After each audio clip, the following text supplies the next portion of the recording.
The creditor's hand closed around the little girl's wrist, and the widow's scream tore through Red Mesa's cattle market like a blade through silk. Maeve Turner knelt in the Wyoming dust, her own wrists bound with rope, begging a man without mercy not to take her child as payment for a dead husband's debts. The crowd watched with faces carved from stone, watching, always watching, but never helping. Then the dust shifted, boots appeared, and a leather pouch heavy with gold hit the ground between them. The tall rancher who dropped it never said a word. He didn't have to. If you want to see how a man's silence can speak louder than any promise, and how two strangers and a child became a family in the hardest country God ever made, stay with me until the very end. And when you do, comment below with the city you're watching from. I want to see just how far this story travels. The spring of 1883 came to Red Mesa, Wyoming territory, with dust instead of rain, and Maeve Turner came to the cattle market with nothing but desperation and a 4-year-old daughter who still believed her mother could fix anything. She'd been wrong about that for 6 months now. The market sprawled across the eastern edge of town where the railroad spur met the stock pens, a chaos of bellowing cattle, shouting drovers, and men conducting business in cash, promises, and threats. Maeve stood at the edge of it all, one hand gripping Lily's small fingers, the other clutching a piece of paper that might as well have been her death warrant. The promissory note bore her late husband's signature, Patrick Turner's confident scrawl across the bottom of a document promising payment for a herd of cattle he'd never managed to sell. The herd had died in the brutal winter. Patrick had followed them 3 weeks later, his lungs finally surrendering to the consumption he'd hidden from her until it was too late to hide anything. "Mama, I'm hungry." Lily's voice was small, nearly lost in the noise around them. "I know, sweetheart. Soon." The lie tasted like ash, but Maeve had become practiced at lies that winter. Lies about when they'd eat next. Lies about whether they'd keep the homestead. Lies about whether everything would be all right. She'd sold everything that could be sold. The furniture Patrick had built with his own hands, the wedding china her mother had given her, even her own winter coat. She'd worked every job available to a widow with a small child, laundry, mending, cleaning, cooking for the boarding house until her hands cracked and bled. It still wasn't enough. It would never be enough. The debt was $800. She'd managed to scrape together 43. "Mrs. Turner." The voice came from behind her, smooth as rendered fat and twice as slippery. "I do believe we had an appointment." Maeve turned to face Silas Drummond, and her stomach turned with her. He was a handsome man by most measures, tall and broad-shouldered, with dark hair silvered at the temples, and a suit that cost more than most folks in Red Mesa earned in a year. But his eyes held all the warmth of a snake's, and his smile never quite reached them. "Mr. Drummond." She straightened her spine, lifted her chin. She might be broke and desperate, but she was Patrick Turner's widow, and Patrick had taught her that dignity was free. "I have $43. I know it's not the full amount, but if you could just give me a little more time." "Time?" Drummond's laugh carried across the market, causing several heads to turn. "Mrs. Turner, I've given you 6 months. That's more time than I've given any debtor in this territory. I'm a patient man, but even my patience has limits." He stepped closer, and Maeve caught the scent of expensive cologne and cigar smoke. "The debt your late husband incurred was $800. You're offering me 43. That leaves $757 outstanding. Now, I'm a businessman, not a charity. I require payment." "I don't have it." The words came out barely above a whisper. "Mr. Drummond, please. I'll work. I'll do anything. Just please." "Oh, I know you will." His smile widened, showing teeth that were too white, too perfect. "In fact, I have a solution that should satisfy both of us." He gestured, and 2 men emerged from the crowd, hired muscle with faces like worn leather and eyes that had seen too much and felt too little. Before Maeve could react, they had her arms pinned, rope appearing as if from nowhere to bind her wrists. "What are you doing?" Panic flooded through her, sharp and cold. "Let me go." "You can't pay your debt in cash," Drummond said conversationally, as if discussing the weather.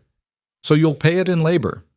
I own an establishment in Deadwood, a very profitable establishment. 7 years of work should settle your late husband's account. With interest, of course." The meaning of his words hit her like a physical blow. A establishment in Deadwood, 7 years. No. The word tore from her throat. No, you can't. I can, actually. It's all perfectly legal. I have the documentation right here. He produced papers from his coat pocket, unfolding them with theatrical precision. Your husband signed over collateral against the debt. Unfortunately, the cattle are dead. That leaves personal property. And since you've sold everything else, his gaze slid to Lily, who had pressed herself against her mother's skirts. I suppose the child will have to come along. Can't have her starving on the streets, can we? And she'll be useful in a few years. Don't you dare. Maeve's voice came out low and fierce, a mother wolf defending her cub. Don't you even think about touching my daughter. Then pay your debt. I can't. Then you have no choice. Drummond nodded to his men. Take the child. The world seemed to slow down, each moment stretching into eternity. Maeve watched as one of the men reached for Lily, watched her daughter's face crumple in terror, watched her little mouth open in a scream. No! Maeve threw herself forward, but the ropes held her fast, and the second man's grip was iron on her arms. She hit her knees in the dust, not caring about the pain, not caring about anything except the sight of that rough hand closing around her daughter's delicate wrist. Please, please, I'm begging you. Take me, but leave her. She's only 4 years old, please. The crowd had grown around them. 20, 30 people, maybe more. Ranchers in dusty clothes, townfolk in their Sunday best, women who'd shared recipes with her, men who'd tipped their hats to her on the street. They stood in a loose circle, watching the way people watched a house fire, unable to look away, unwilling to step closer. Someone help us! Maeve's voice broke on a sob. Please, somebody! But no one moved. No one spoke. In Red Mesa, as in most frontier towns, Silas Drummond's word was law. He held mortgages on half the properties in town. He controlled the largest cattle operation in 3 counties.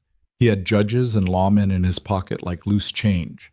To stand against him was to lose everything, your livelihood, your home, your future. So they watched, these good people, these neighbors and friends. They watched and did nothing as Lily was dragged toward a wagon, her small feet stumbling in the dust, her cries piercing the air like a knife through Maeve's heart. Mama, Mama, don't let them take me, Mama! Lily! Maeve fought against the ropes, felt them bite into her wrists, felt warm blood begin to trickle down her hands. Let her go! Take me instead! Please God, somebody help us! But God, it seemed, had stopped listening to Maeve Turner's prayers the day Patrick died. Then the dust shifted. It was such a small thing, a change in the light, a shadow falling across the ground. But Maeve felt it like a change in the weather, that electric sense that comes before a storm. Boots appeared in her line of vision. Good boots, well worn but well kept, the kind a working man wore when he had both money and sense. They stopped directly between her and the wagon, and above them rose a pair of legs in canvas pants, then a torso in a faded blue shirt, then shoulders that seemed wide enough to block out the sun. The man, and he was unmistakably a man, though Maeve couldn't see his face through her tears, stood perfectly still, his presence somehow louder than all the noise of the market combined. Move along, friend. Drummond's voice had taken on an edge. This is a private business matter. The man didn't respond, didn't move. I said move. Drummond stepped forward, his hired muscle shifting nervously. I don't know who you think you are, but... The man reached into his coat, and for a moment Maeve thought he was going for a gun. Half the crowd seemed to think the same, a collective intake of breath rippling through the onlookers. But what emerged from his coat wasn't a weapon. It was a leather pouch, brown and worn and heavy enough that it made a solid thunk when the man dropped it at Drummond's feet. The silence that followed was absolute. Drummond stared at the pouch for a long moment, then bent to pick it up. He loosened the drawstring, and Maeve heard the soft clink of coins, saw the flash of gold in the afternoon sun. That's $800. The words came from somewhere in the crowd. A merchant, maybe, or a banker. That's gold, Silas, real gold. Real. Drummond's face had gone very still, his expression unreadable as he weighed the pouch in his hand. Then slowly, he looked up at the tall man standing before him. You're paying her debt? The man didn't answer, didn't nod, didn't even acknowledge the question. He simply stood there, his silence somehow more forceful than any speech. Do you even know this woman? Silence. Are you kin? Friend? What's your interest here? Silence. Drummond's jaw tightened, and Maeve saw something dangerous flash in his eyes. Pride, perhaps, or rage at being publicly challenged. For a moment she thought he might refuse the gold, might insist on his original terms out of sheer spite. Then he smiled, that cold snake smile, and pocketed the pouch. Well then, I suppose the debt is settled. He gestured to his men. Release them. The ropes fell away from Maeve's wrists. The hand released Lily's arm. Her daughter stumbled back toward her, and Maeve caught her, pulled her close, felt the frantic beat of that small heart against her own. Mama, Mama, Mama. Shh, baby. I've got you. I've got you. She looked up, trying to see the face of the man who'd saved them, but he'd already turned away. She saw only his back, broad and straight, moving through the crowd with the same unhurried pace he'd arrived with. Wait! Maeve struggled to her feet, Lily clutching her skirts. Please wait! He paused, turned slightly, and for the first time Maeve saw his face. It was a hard face, weathered by sun and wind, with lines at the corners of his eyes that spoke of long days squinting at distant horizons. His hair was dark brown, touched with gray at the temples, and worn longer than was fashionable. His jaw was strong, shadowed with stubble, and his mouth was set in a firm, straight line. But it was his eyes that caught her, gray as winter sky, steady as stone, and utterly, completely silent. He looked at her for a long moment, his gaze moving from her face to Lily's, then back again. Something flickered in those gray eyes, recognition, maybe, or understanding, or simply acknowledgement that she existed, that her daughter existed, that they had been saved. Then he touched 2 fingers to his hat brim in a gesture so slight it might have been imagined, turned, and walked away. Who is he? Maeve asked the crowd, the question desperate. Who is that man? Cole Maddox. The answer came from an older woman in a faded calico dress, her voice holding a strange mixture of respect and sadness. Got a ranch about 10 miles north, keeps to himself. Has he got family? A wife? No family, no wife. The woman's eyes were kind, but pitying. He don't talk, child. Not a word. Hasn't spoken since he came back from the war near 20 years ago. Whatever he saw out there, whatever happened to him, it took his voice and never gave it back. Maeve watched the tall figure disappear into the dust and chaos of the market, watched until she couldn't see him anymore, and felt something shift inside her chest. Gratitude, yes, but also something deeper. Something like recognition. He was broken too, this silent rancher. Broken in a different way than she was, but broken nonetheless. And somehow, without saying a word, he'd understood exactly what she needed. Come on, sweetheart. She lifted Lily into her arms, felt the precious weight of her daughter, alive and safe. Let's go home. But as she walked through the thinning crowd, as she felt the eyes of her neighbors sliding away in shame, as she passed through the town that had watched and done nothing, Maeve Turner made a decision. She couldn't go back to the homestead. She had no money, no food, no way to survive the coming days, let alone the coming months. She'd sold everything she could sell. She'd worked every job available. And in 6 months or a year, or whenever Drummond decided to call in another debt, she'd be right back here, on her knees in the dust, begging for mercy that would never come. Unless she chose a different path. Unless she followed the man who'd saved them. It was madness, of course. She didn't know him. Didn't know if he was kind or cruel, generous or calculating. Didn't know what he'd expect in return for his gold, what payment he might demand from a desperate widow with nowhere else to turn. But she knew what she'd face if she stayed. She knew what Drummond would do, how he'd come for them again, how he'd never stop until he'd taken everything, her dignity, her daughter, her life. And she knew, with a certainty that settled deep in her bones, that the silent rancher with the gray eyes had saved them for a reason. Maybe he'd expect gratitude. Maybe he'd expect service. Maybe he'd expect things she wasn't willing to give. But maybe, just maybe, he'd simply expected that no child should be dragged away while a town full of people watched and did nothing. "Mama, where are we going?" Lily asked as they walked past their usual turning. "North, baby. We're going north." "Why?" "Because sometimes," Maeve said softly, adjusting her daughter's weight on her hip. The only thing left to do is follow the man who saved your life and pray that God hasn't completely abandoned you after all. Quote. The walk took most of the afternoon. 10 miles wasn't so far on horseback or in a wagon, but on foot, with a 4-year-old who had to be carried half the way. It stretched into an eternity of dust and heat and doubt. Maeve's feet ached in her worn boots. Her arms burned from Lily's weight. Her wrists throbbed where the ropes had cut into her skin. But she kept walking, following the rutted road north, trusting that it would lead her to the man who dropped $800 in gold without saying a word. $800. The sum echoed in her mind with every step. That was more money than most ranchers saw in a year, more than Patrick had ever earned in his life. Where had a solitary rancher gotten that kind of gold? And why? Why in God's name had he spent it on 2 strangers? Look, Mama, horses! Lily pointed ahead, her exhaustion temporarily forgotten. Maeve followed her daughter's gesture and felt her breath catch. The ranch spread across a shallow valley, green with spring grass and dotted with grazing cattle. A sturdy house sat at the center, built from logs and river stone, with a wide porch and a stone chimney. Behind it stood a barn, a stable, and several smaller outbuildings, all well maintained and solid.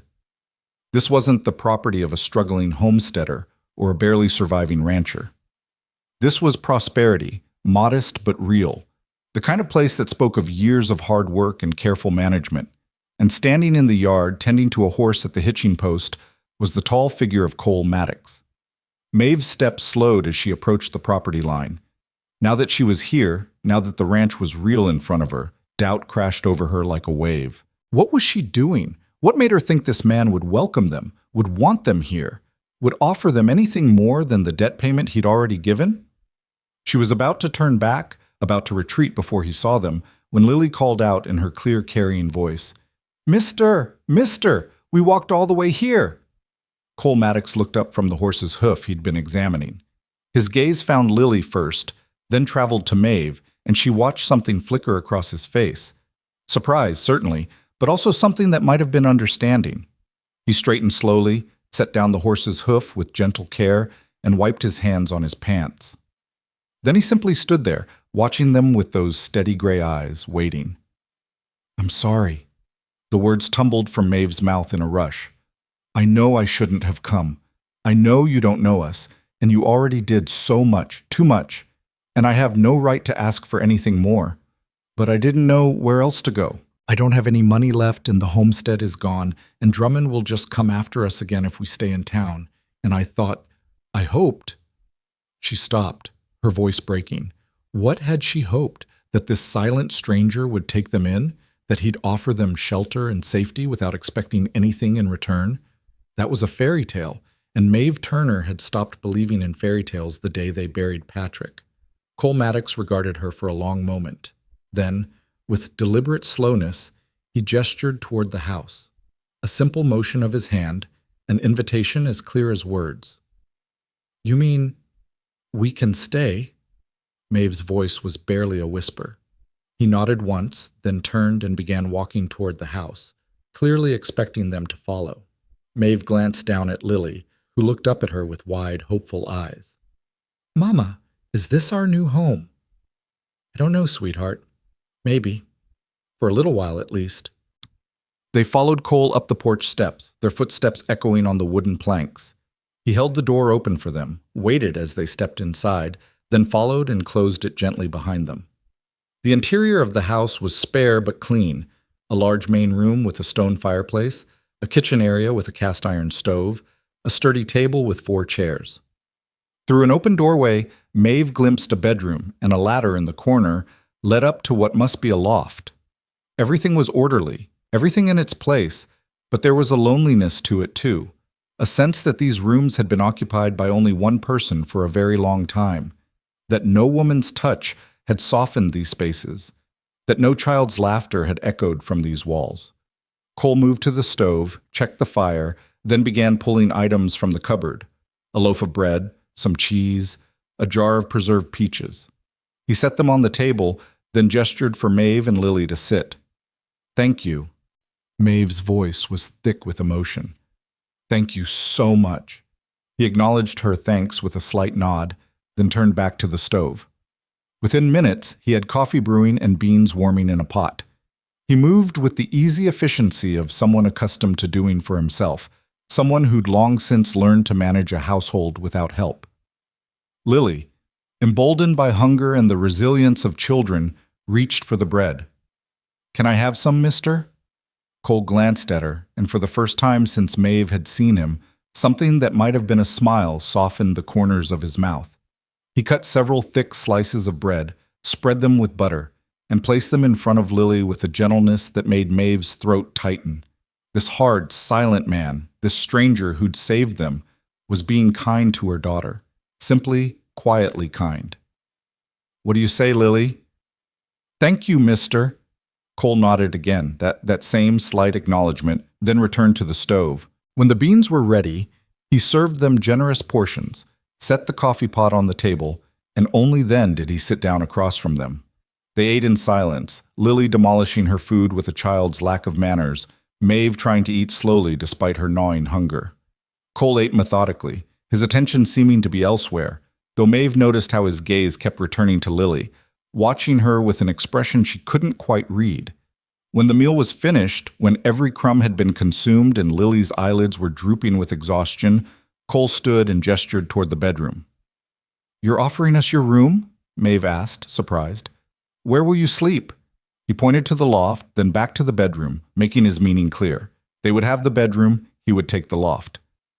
"I can't ask you to—" He held up a hand, stopping her protest, and his expression was firm, not harsh, but definitive. This wasn't a debate. "Thank you," Maeve said softly, "for everything. I don't understand why you're doing this, but thank you." Cole Maddox looked at her for a long moment, his gray eyes holding hers.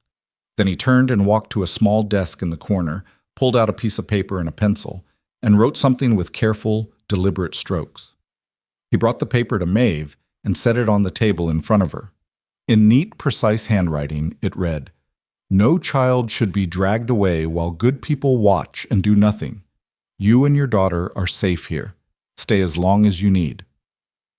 Maeve's vision blurred with tears as she read the words, as she understood that this man, this silent, solitary rancher, hadn't just saved them on impulse. He'd made a choice, a deliberate, costly choice, to stand between them and cruelty, to offer shelter when no one else would. "I'll earn my keep," she said, her voice fierce with determination. "I can cook, clean, mend, whatever you need. I won't be a burden, I promise. I'll work for our room and board." Cole shook his head, took the paper back, and added, "No payment necessary, just be safe. Just rest."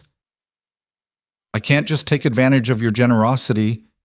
He fixed her with a steady look that somehow conveyed more authority than any words could have, and Maeve fell silent. This was not a man accustomed to arguing. This was a man who made decisions and expected them to be accepted. "Mama, I'm sleepy," Lily murmured, leaning heavily against her mother's side. "I know, baby. Let's get you to bed." Cole showed them to the bedroom, a simple space with a solid bed frame, clean sheets, and a window that looked out over the valley. A basin and pitcher stood on a dresser, and there was even a small mirror on the wall. It was the nicest room Maeve had seen in months. She helped Lily wash her face and hands, tucked her into the bed, and watched her daughter fall asleep almost instantly, her small face peaceful for the first time since Patrick died. When she emerged from the bedroom, closing the door softly behind her, she found Cole sitting at the table, the lamplight casting shadows across his weathered face. He was cleaning his rifle with methodical care, his movements practiced and sure. "Mr. Maddox," Maeve said quietly, and he looked up. "I need you to understand something. I came here because I had nowhere else to go. But I won't." She struggled to find the right words. "I know what some men expect from a widow in my position. I know what payment you might think you're owed. But I won't."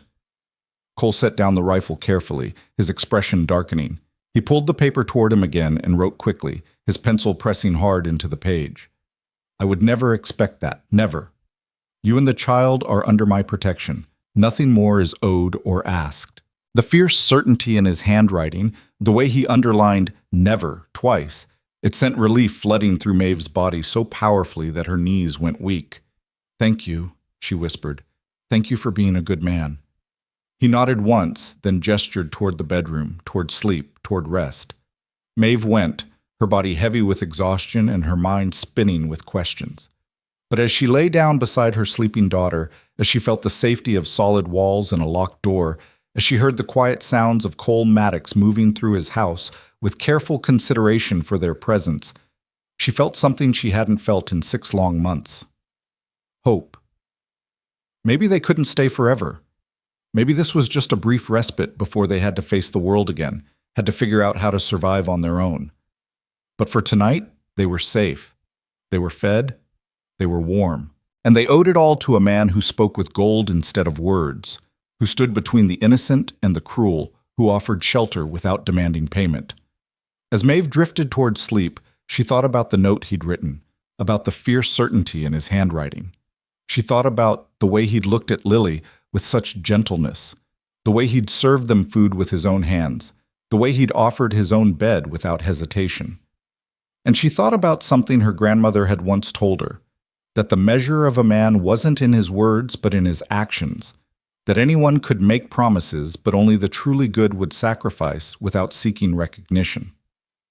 Cole Maddox had sacrificed $800, a fortune, for 2 strangers. He'd sacrificed his privacy, his solitude, his peace, and he'd done it all without saying a single word. In the darkness of the bedroom, listening to Lily's soft breathing and the distant sounds of the prairie night, Maeve Turner whispered a prayer she hadn't prayed in months. "Thank you, God, for sending us to the right place, for putting us in the path of a good man. Please, please let us be worthy of his kindness. And please, if you're listening, watch over him too. Whatever silenced him, whatever pain he carries, ease it, if you can. He deserves that much." Outside, the wind whispered through the valley grass. The cattle settled for the night. The stars wheeled overhead in their ancient dance.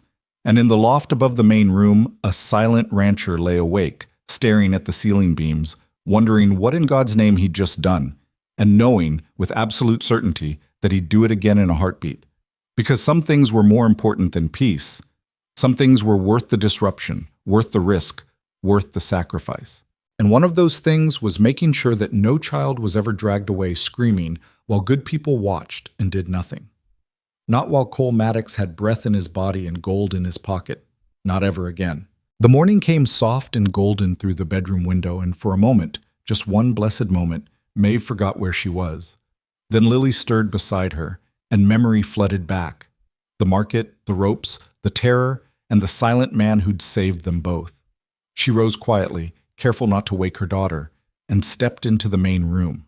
The house was empty, the door slightly ajar, and through it came the sounds of morning work, the lowing of cattle, the creak of the barn door, the rhythmic strike of an axe splitting wood.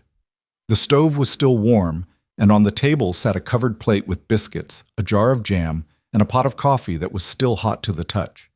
Beside it lay another note in that same careful handwriting. "Help yourself. Work to do. Make yourself at home. Make yourself at home."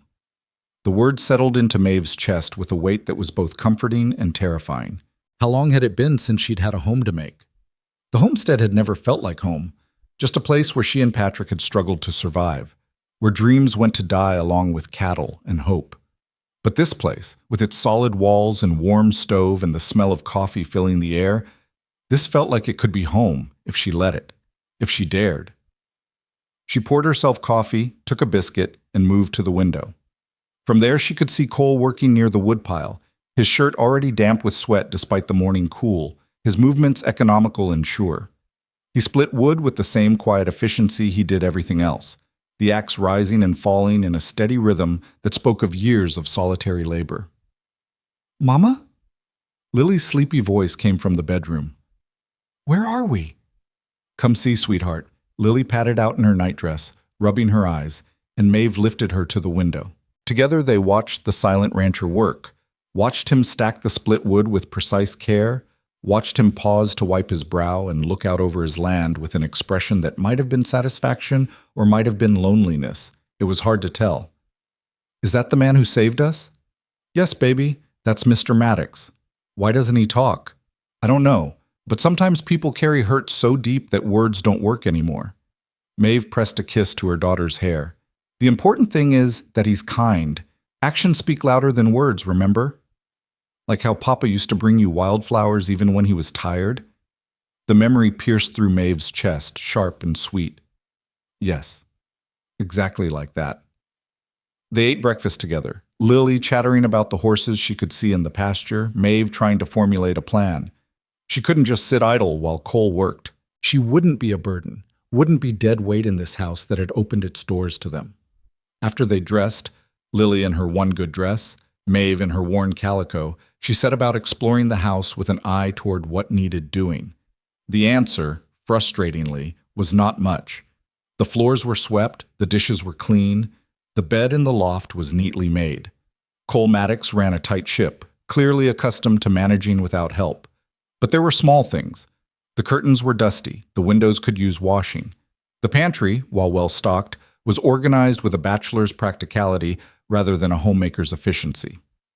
And when she checked the mending basket she found tucked in a corner, it was full of shirts with loose buttons, pants with torn hems, socks that needed darning.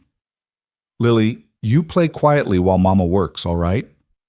Can I go outside? Maeve hesitated, then looked out the window at Cole, still visible near the barn. Stay where I can see you from the window. Don't go near the animals without asking. And if Mr. Maddox needs you to come inside, you come immediately. Understand? Yes, Mama. She watched Lily skip outside, saw Cole pause in his work to acknowledge the child's presence with a nod, saw him gesture toward a safe spot near the porch where she could play.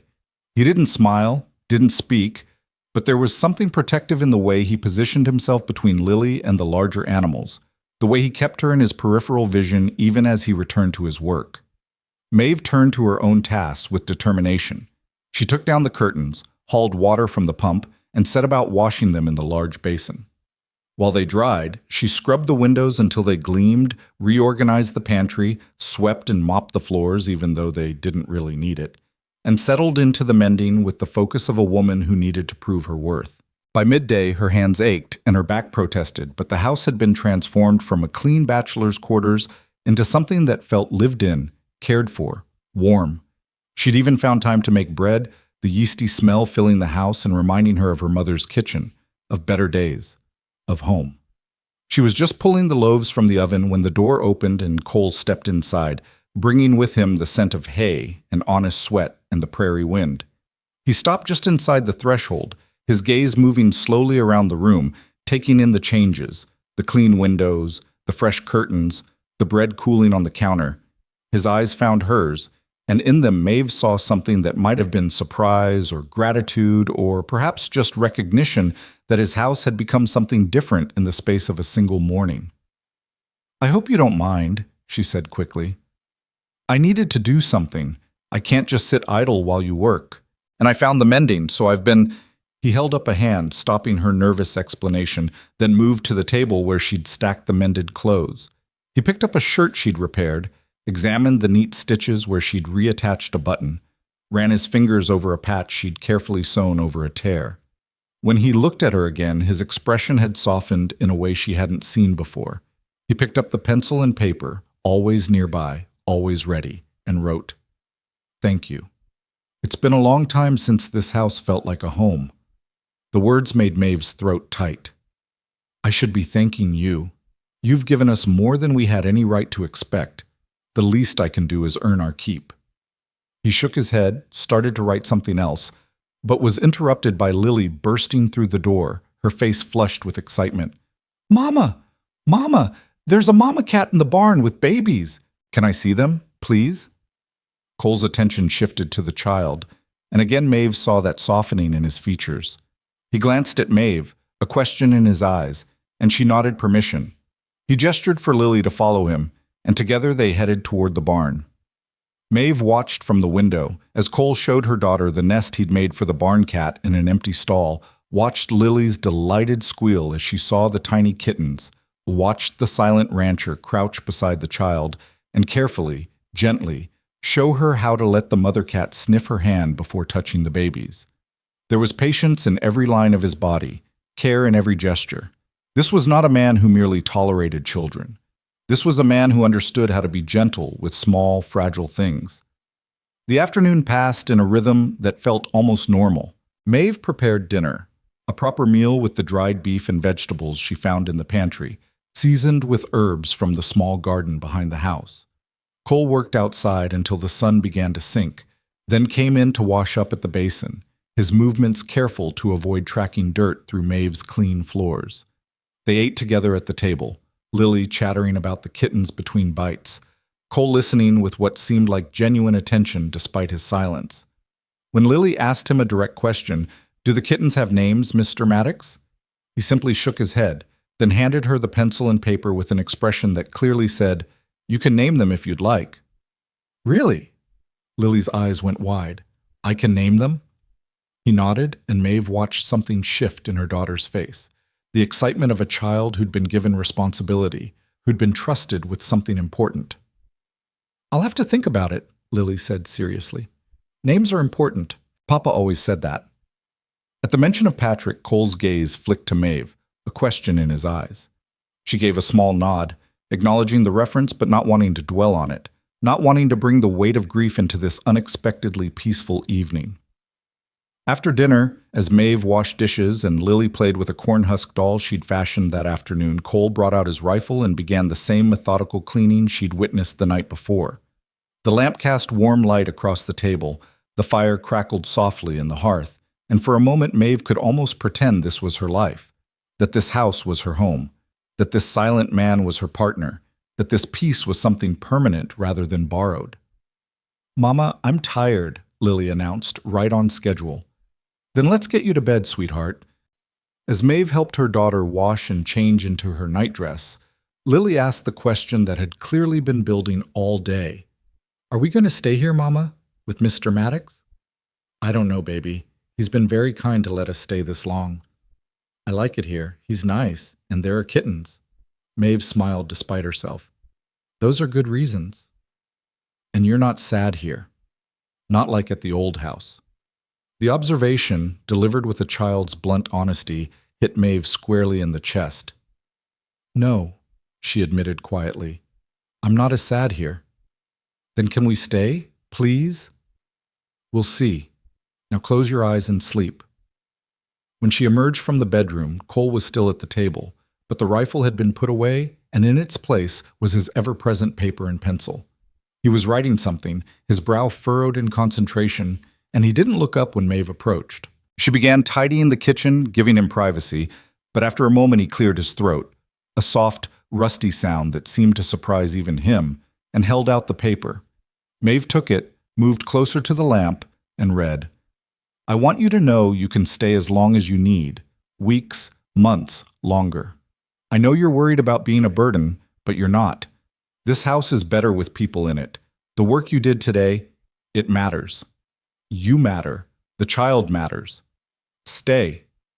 She read the words twice, then a third time, trying to understand what was being offered. Not just shelter for a night or two, not just temporary refuge, but something that looked almost like permanence, like home. "Why?" The question came out as barely a whisper. "Why would you do this for us? We're nothing to you." He took the paper back, thought for a long moment, then wrote, "In the war, I saw children who'd lost everything, saw mothers who couldn't protect them.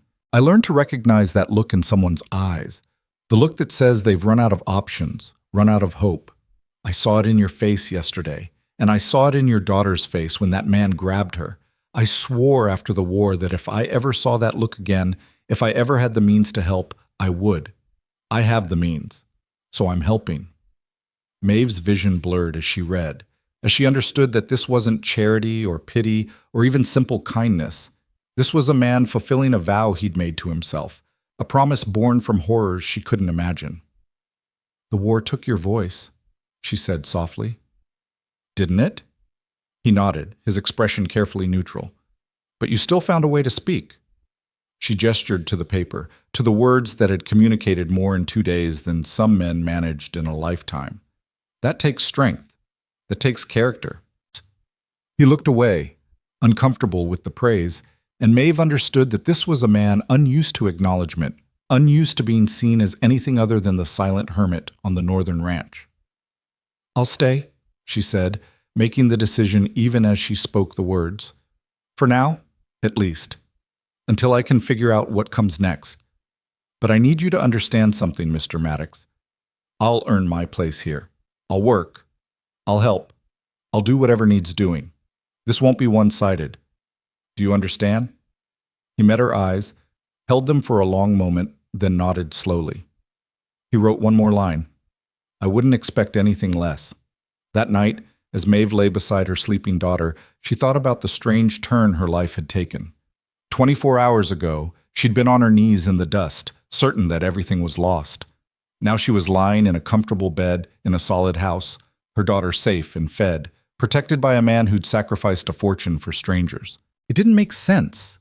It was too much good fortune, too much generosity, too much like the fairy tales she'd stopped believing in.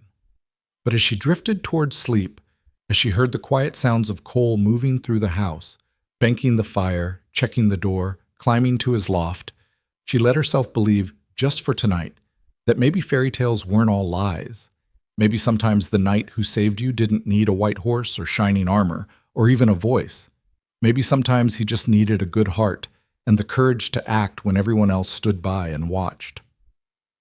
The days that followed fell into a pattern that felt both foreign and achingly right. Maeve rose early, before the sun cleared the eastern hills, and had coffee ready when Cole came in from his first round of morning chores. She cooked breakfast, real breakfast, eggs and bacon and biscuits, the kind of meals a working man needed, and packed him a lunch for the midday. While he worked the ranch, she managed the house, tended the garden, and watched over Lily, who seemed to bloom in the safety and routine of their new life. Cole worked from dawn until dark, the kind of relentless labor that came with running a ranch single-handed. He mended fences, tended cattle, broke horses, hauled water, cut hay, and did the 1,000 other tasks that kept a property running.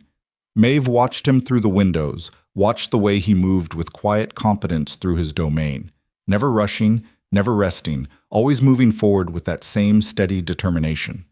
And she found ways to help, small at first but growing bolder as the days passed. She brought him water when the sun grew hot, left it on the fence post where he'd find it. She took over the care of the chickens, gathering eggs and feeding them with Lily's eager assistance. She learned the rhythm of his days, anticipating what he'd need and having it ready. Clean clothes when his were soaked with sweat, hot food when he came in exhausted, bandages when he scraped his knuckles on barbed wire. He noticed. She could tell by the way his eyes would find hers across the yard, by the slight nod of acknowledgement when he discovered the water or the food or the mended tear in his work gloves. And every few days she'd find a note, tucked under her coffee cup left on the mending basket, slipped into the book she'd been reading, saying simple things like "thank you," or "the bread was good," or "you didn't have to, but I'm glad you did." The words became treasures she collected, small confirmations that she wasn't just earning her keep, but actually contributing something that mattered. 3 weeks into their stay, Maeve woke to the sound of hammering. She rose, confused, and found the house empty, the sound coming from somewhere outside. Following it, she discovered Cole behind the house, building something from fresh-cut lumber. "What are you making?" she called out. He paused, wiped sweat from his brow, and gestured for her to come closer. When she did, she realized he was building a small addition onto the back of the house, a separate room with its own door and window. He handed her the paper. "You and Lily need your own space. The bedroom is too small for both of you long-term. This will give you privacy." Cole. She'd started using his first name the week before, after he'd written a note asking her to stop being so formal. "This is too much. You don't need to—" He cut her off with a look, his eyes firm but not unkind, then added to his note, "Yes, I do. You're staying. This is your home now. Should feel like it. Your home now." The words echoed in Maeve's mind long after she'd returned to the kitchen, long after she'd started the day's work, long after Lily had gone out to check on her kittens in the barn. Your home. Not a temporary shelter. Not borrowed space. Home. She found herself crying into the bread dough, her tears mixing with the flour, her shoulders shaking with a release she hadn't known she needed. For 6 months she'd been holding herself together through sheer will, refusing to break, refusing to give in to despair. But here, in this kitchen, in this house, with a silent man building them a room of their own. Here she could finally let go. When Cole came in for lunch, he found her at the table, eyes red, and his expression immediately shifted to concern. He grabbed the paper, wrote quickly. "What's wrong? Did something happen?" "No." Maeve shook her head, laughing a little through her tears. "Nothing's wrong. Everything's right, and I don't know how to handle it. I keep waiting for the other shoe to drop, for this to turn out to be temporary or conditional or somehow too good to be true. But you just keep being kind, and I don't understand it." Cole sat down across from her, his weathered hands flat on the table, and studied her face for a long moment. Then he wrote, more slowly this time, choosing his words with care. "The world tried to break you. You didn't let it. You kept your daughter safe, kept your dignity, kept fighting even when you had nothing left to fight with. That's not weakness. That's strength. And strength deserves a safe place to rest. That's all I'm offering, a place to rest and rebuild. No conditions, no expectations, just safety." Maeve read the words through blurring vision, then reached across the table and took his hand, the first time she'd touched him beyond incidental contact. His hand was calloused and scarred, warm and solid, and it didn't pull away. "Thank you," she whispered, "for seeing me as more than just a desperate widow, for treating me with dignity when I had none left." He squeezed her hand gently, then released it and pointed toward the stove where lunch was waiting, changing the subject in the way he did when emotions ran too deep for his comfort. That evening, after Lily was asleep and the dishes were done, Maeve found Cole on the porch, sitting on the steps and looking out over his land. The sunset painted the sky in shades of rose and gold, and the evening air carried the scent of sage and grass and the distant promise of rain. She sat beside him, not too close, leaving space between them but sharing the view, the moment, the peace. "Can I ask you something?" She kept her voice low, gentle. "About the war?" He tensed slightly but didn't rise or move away. After a moment, he nodded. "You don't have to answer if you don't want to, but what happened? What took your voice?" Cole was silent for a long time, so long that Maeve thought he might not respond at all. Then slowly, he pulled out the paper and pencil he kept in his pocket and began to write. The process took several minutes, his hand moving steadily across the page. And when he finished, he handed it to her without meeting her eyes. She read, "I was a scout for the Union Army. Spent most of the war behind enemy lines, gathering information, mapping positions. Got captured in Tennessee in '63. They wanted information. I wouldn't give it, so they tried to make me talk. They failed, but something in me broke during those weeks. When I was finally rescued, I tried to speak and couldn't. The words were there in my head, but nothing would come out. The doctor said it was trauma, that maybe it would heal with time. 20 years later, I'm still waiting, but I'm not sure I want it to heal anymore. The silence is simpler, safer." Maeve felt her throat constrict as she read, as she imagined the horror he'd endured, the strength it had taken to survive, the courage it took to keep living afterward. "You protected your brothers in arms," she said quietly. "You kept the information that would have gotten them killed, even at terrible cost to yourself. That's not weakness. That's heroism." He shook his head, rejecting the word, but Maeve pressed on. "It is. You sacrificed yourself for others, just like you sacrificed $800 for a stranger and her child. That's who you are, Cole Maddox. That's your character. And it's beautiful." He looked at her then, really looked at her, and in his gray eyes she saw vulnerability she hadn't expected, the fear that he was broken beyond repair, that his silence made him less than whole, that no one would ever see past the damage to the man beneath. "I see you," Maeve said softly. "Not the silence, not the scars. You. And what I see is good." But Cole's hand trembled slightly as he took the paper back, as he wrote one more line and handed it to her. "You're the first person in 20 years who's made me wish I could speak again." The words hung between them in the fading light, heavy with meaning, with possibility, with the beginning of something neither of them had expected to find. Maeve didn't respond, didn't need to. She simply sat beside him as the stars emerged one by one, as the night sounds of the prairie rose around them, as the comfortable silence of two people who understood each other settled over them like a blanket. And in that moment, on that porch, something shifted between the widow and the silent rancher. Something neither of them could name yet, but both of them felt. A recognition that this arrangement of convenience was becoming something deeper, something that might just save them both. Inside the house, Lily slept peacefully, dreaming of kittens and wildflowers and a place that finally felt like home. Outside, the Wyoming night stretched vast and star-filled above them, full of promise and possibility and the kind of second chances that only come once in a lifetime, if you're brave enough to reach for them. The new room was finished by the end of May, and Maeve cried again when she saw it. A space just large enough for a bed and a small dresser, with a window that caught the morning light and a door that closed, giving Lily the privacy a growing child would need. Cole had even built a small shelf on the wall, the perfect height for a little girl to reach, and had sanded everything smooth so there'd be no splinters. "You didn't have to make it so nice," Maeve said as she ran her hand along the windowsill, feeling the care in every planed edge. Cole, standing in the doorway with sawdust still clinging to his shirt, just shrugged and handed her a note. "She deserves nice things. So do you."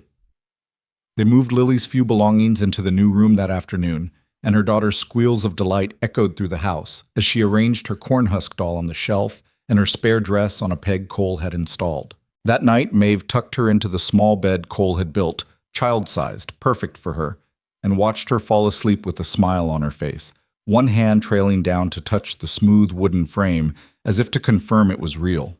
Life settled into something that felt almost normal, almost permanent.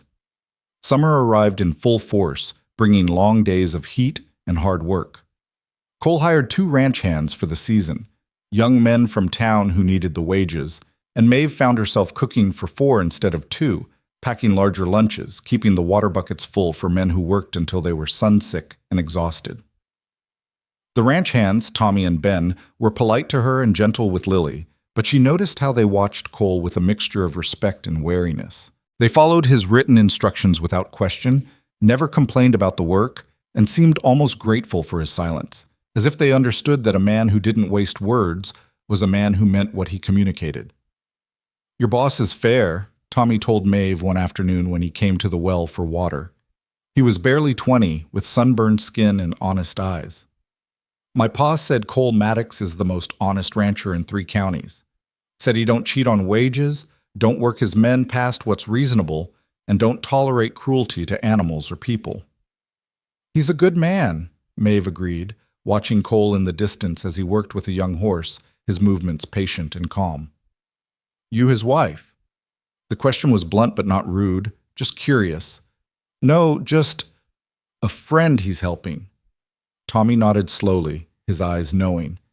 "Town's got stories about why you're here, about Silas Drummond and the market and how Mr. Maddox dropped gold like it was nothing." He paused, then added quietly, "My ma said it's about time someone stood up to that bastard. Pardon my language, ma'am." "No pardon needed. Your mother's right." But Tommy's words stayed with her, worming into her thoughts like seeds in fertile soil. The town had stories, people were talking, and sooner or later those stories would make their way back to Silas Drummond, if they hadn't already. She pushed the worry aside, buried it beneath the dailiness of life, the cooking and cleaning, the mending and washing, the small moments of joy that came from watching Lily thrive. Her daughter had put on weight, lost the hollow-eyed look of hunger, and spent her days exploring the ranch with fearless curiosity. She'd named all 5 kittens, Daisy, Buttercup, Clover, Sage, and Mischief, and had appointed herself their guardian, checking on them multiple times a day and reporting their progress to Cole with solemn importance. And Cole, for his part, listened to every word, nodding seriously when Lily informed him that Mischief was trying to climb out of the nest, or that Buttercup was the best hunter, or that Daisy liked to sleep on her back with her paws in the air.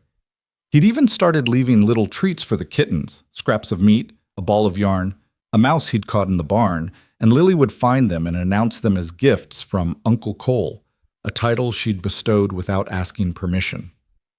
Uncle Cole. The first time Lily had used it, Maeve had seen something flicker across Cole's face. Surprise, maybe, or longing, or the recognition of something he'd never thought he'd have. He hadn't corrected her. Hadn't written a note saying it was inappropriate. He just accepted the title the way he accepted most things, with quiet grace and a slight nod that said more than words ever could. It was on a Tuesday in mid-June when the first crack appeared in their peaceful existence. Maeve had gone into town for supplies, taking Lily with her and leaving Cole with his ranch hands. She'd been dreading the trip, dreading the looks, the whispers, the judgment, but they needed flour and sugar and coffee, and she refused to hide forever. Red Mesa looked exactly as it had the day she'd knelt in the dust, but it felt different now. She held her head high as she walked down the main street, Lily's hand in hers, refusing to flinch when she felt eyes on her back. The general store was blessedly empty except for the proprietor, Mr. Chen, a Chinese immigrant who'd faced his own share of prejudice and treated everyone with the same polite distance. "Mrs. Turner." He nodded to her, his expression neutral. "What can I get for you?" She rattled off her list, grateful for his lack of commentary, and was paying for her purchases when the bell above the door chimed and 3 women entered. Maeve recognized them immediately: Mrs. Hartley, Mrs. Pemberton, and Mrs. Davies, pillars of Red Mesa society and notorious gossips. "Well," Mrs. Hartley said, her voice dripping with false sweetness, "if it isn't Maeve Turner, or should we say Maeve Maddox now?" Maeve's spine stiffened. "It's still Turner, Mrs. Hartley. For now." Mrs. Pemberton's smile was sharp as a knife. "Though we've all heard about your arrangement with that silent rancher." "There's no arrangement. Mr. Maddox was kind enough to offer me and my daughter shelter when we needed it." "Oh, I'm sure that's all it is." Mrs. Davies' laugh was cruel. "A widow and a lonely man living under the same roof, and we're supposed to believe it's all perfectly innocent?" Lily pressed closer to Maeve's skirts, and Maeve felt rage kindle in her chest. Not for herself, but for her daughter, who shouldn't have to hear this poison. "What I do and where I live is my business," Maeve said quietly, gathering her purchases. "Now, if you'll excuse me—" "You should be ashamed, Mrs. and—" Hartley cut in, her voice rising. "Living in sin with a man who's not your husband, setting such an example for your child.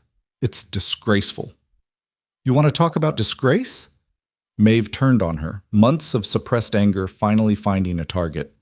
"Where were you when Drummond tried to take my daughter? Where were any of you? You stood there and watched. You did nothing. Nothing. So don't you dare judge me for accepting help from the one man in this whole town who had the decency to act." Silas Drummond is a respected businessman. Silas Drummond is a predator who preys on people's desperation, and you all know it. You just don't care as long as it's not happening to you. The silence that followed was electric with tension. Mr. Chen had gone very still behind his counter, and Maeve realized with a start that she'd just made an enemy of half the town's social circle. But she couldn't bring herself to care. "Come on, Lily." She took her daughter's hand and walked out with her head high, leaving the 3 women sputtering behind her. The ride back to the ranch was quiet, Lily sensing her mother's tension and staying uncharacteristically subdued. Maeve's hands shook on the reins, adrenaline and fear warring in her chest. She'd been foolish, speaking so openly against Drummond. She'd made herself a target, made Cole a target by association. Cole was in the yard when they arrived, and he took one look at Maeve's face and immediately crossed to the wagon. His eyebrows rose in question, concern clear in his expression. "I made a mistake," Maeve said, her voice unsteady. "I spoke out against Drummond in front of the town gossips. I'm sorry. I should have kept quiet, but they were saying things about you and me, and I just—" He held up a hand, stopping her spiral, then helped her down from the wagon with gentle hands. Once Lily had run off to check on her kittens, he pulled out his paper and wrote, "What did they say?" Maeve told him, watching his expression darken as she recounted the women's accusations, their implications about their living arrangement. When she finished, he wrote quickly, his hand pressing hard into the paper. "Let them talk. You and Lily are under my protection. They can gossip all they want. It changes nothing." "But what if Drummond hears? What if he—" Cole's expression hardened, and he wrote, "Let him come. I'm not afraid of Silas Drummond." The words should have been comforting, but Maeve had seen what Drummond was capable of. She'd seen the cruelty in his eyes, the calculation, the absolute conviction that he could take whatever he wanted without consequence. That night, she couldn't sleep. She lay in her bed listening to the sounds of the house, to Lily's soft breathing in the next room, to the distant sounds of the prairie, and tried to convince herself that everything would be fine. She was still awake when she heard it, a sound that didn't belong, a creak on the porch that was too deliberate to be the wind. Every instinct she had screamed danger, and she was out of bed and moving before conscious thought caught up, her hand reaching for the poker by the cold fireplace. But Cole was faster. She heard his feet hit the floor of the loft, heard him moving with the swift silence of a man who'd been a scout, who knew how to move without sound. He was down the ladder and at the window before Maeve reached the main room, his rifle in his hands, his body positioned between the door and where Lily slept. Through the window, Maeve could see shapes moving in the darkness. 3, maybe 4 men on horseback, circling the house like wolves around prey. Cole gestured sharply for Maeve to get Lily, to take her to the back bedroom and stay there. His expression was harder than she'd ever seen it, all gentleness gone, replaced by something that looked like violence held on a tight leash. "Cole." He pointed again more forcefully, and Maeve went. She gathered Lily, still half asleep and confused, and carried her to the back bedroom, closing the door and positioning herself between it and any threat that might come through. Then came the voice from outside, familiar and hateful. "Maddox, I know you're in there. We need to have a conversation." Silas Drummond. He'd come himself. Maeve heard Cole move to the door, heard it open. Through the thin walls she could hear Drummond's voice clearly now. "Nice night for a visit, don't you think? Though I must say, I'm disappointed you didn't invite me in. Where's your hospitality, Maddox?" Silence from Cole, but Maeve could imagine his stance, solid, unmoving, the rifle held ready. "I'll get to the point. You interfered in my business. That woman and her child owed me a debt, and you paid it. I accepted your gold. We should be square." A pause. "But then I heard some interesting things. Heard Mrs. Turner has been living here, under your roof, sharing your home. And that got me thinking, if she's living here as your woman, well, that makes her your responsibility. And if she's your responsibility, then any new debts she incurs are your debts too." Maeve's blood ran cold. New debts. "You see, when I reviewed the original contract her late husband signed, I noticed something interesting. There was a clause about interest, compounding interest, and I realized I'd made an error in my calculations. The debt wasn't $800, it was $1,200. You still owe me $400, Maddox." It was a lie, a blatant, obvious lie. But Drummond had the documentation, had judges and lawyers who'd back whatever he claimed, had the power to make his lies truth. "Now, I'm a reasonable man. I'll give you 2 choices. You can pay me the $400 you owe, plus interest that accrues daily, or—" the pause was weighted with threat. "You can send Mrs. Turner back to town where she belongs. I have work for her, after all. Work that would settle the whole debt, original and interest." Through the wall, Maeve heard something she'd never heard before. A sound from Cole's throat, low and dangerous, more growl than voice. It was rage given sound, fury filtered through 20 years of silence. "Oh, you don't like that option?" Drummond's laugh was ugly. "Then I suggest you find that $400. You have 1 week, Maddox. 1 week, or I'll take what's owed, one way or another. And this time, I'll have the law on my side." The sound of horses moving away, the creak of saddle leather, then silence. Maeve waited until she was sure they were gone, then emerged from the bedroom, leaving Lily sleeping. She found Cole still at the door, his rifle gripped so tight his knuckles were white, his whole body vibrating with suppressed violence. "Cole?" She approached him carefully, the way she'd approach a wounded animal. "Cole, look at me." He turned and she gasped at the look in his eyes, a fury so profound it seemed to burn. But beneath the fury was something worse, fear. Not for himself, she realized, but for her, for Lily. "I'll leave." The words came out steadier than she felt. "I'll go to Cheyenne, find work there. I won't let him use me to hurt you." Cole's response was immediate and forceful. He grabbed the paper, wrote with shaking hands, "No, you're not going anywhere. You're staying here, where you're safe." "But $400, I have it. I'll pay him." "You already paid $800. You can't keep—" His hand slashed through the air, cutting off her protest, and he wrote with fierce determination, "I can. I will. You and Lily are mine to protect." He doesn't touch you. Not ever. The possessiveness in the words, the raw protectiveness, should have alarmed her. Instead, Maeve felt something warm unfurl in her chest, something that felt dangerously like belonging. "This isn't your fight," she whispered. Cole looked at her for a long moment, then wrote carefully, "Yes, it is. Because you're not just a widow I helped. You're family, both of you. And I protect my family." Family. The word hung between them, heavy with meaning neither of them had fully acknowledged until now. Somewhere in the past weeks, they'd stopped being strangers offering mutual convenience. They'd become something more. Not quite what the town gossips accused, but not as simple as friendship either. "He's not going to stop," Maeve said. "Even if you pay this debt, he'll manufacture another. He'll keep coming until he destroys you. Then we'll deal with that when it comes. Together." The next morning, Cole rode to town alone, leaving Ben and Tommy to watch the ranch, and with strict instructions, communicated through written notes, to keep Maeve and Lily inside and to come get him immediately if anyone approached. He was gone for 3 hours, and Maeve spent every minute of it pacing, watching the road, imagining every terrible possibility. When he finally appeared on the horizon, she ran out to meet him. "Did you pay him?" Cole nodded, his expression grim, and handed her a note. $400. He counted it in front of witnesses, signed a receipt. "It's done." "But it's not really done, is it?" He looked at her, and in his eyes she saw acknowledgement of the truth they both knew. Drummond would be back. Maybe not tomorrow or next week, but eventually. Men like him always came back.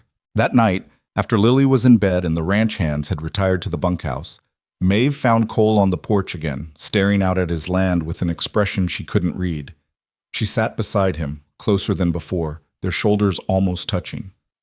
"I'm sorry," she said quietly. "I brought this trouble to your door." He shook his head, pulled out the ever-present paper, wrote, "You didn't bring trouble. You brought life. This house was dead before you came, just me and silence and memories. Now there's laughter, Lily chattering about kittens, the smell of bread baking, someone to share meals with, someone who sees me as more than the silent hermit. You gave me that. Whatever trouble comes with it, it's worth it." Maeve's throat tightened. "I see you. I hope you know that. Not the silence, not the scars. You." "I know. That's why I can't let him take you away. What if he doesn't give us a choice?" Cole was quiet for a long time, then wrote slowly, "Then we'll make him wish he'd never come to my door." The words should have sounded like bravado, like empty threats. But there was something in Cole's expression, something hard and certain, that made Maeve believe he meant every word. The week that followed was tense, everyone on edge, waiting for the next blow to fall. But it didn't come. Days passed into weeks, and slowly, carefully, they began to breathe again. Then, on a hot July night, Maeve woke to the smell of smoke.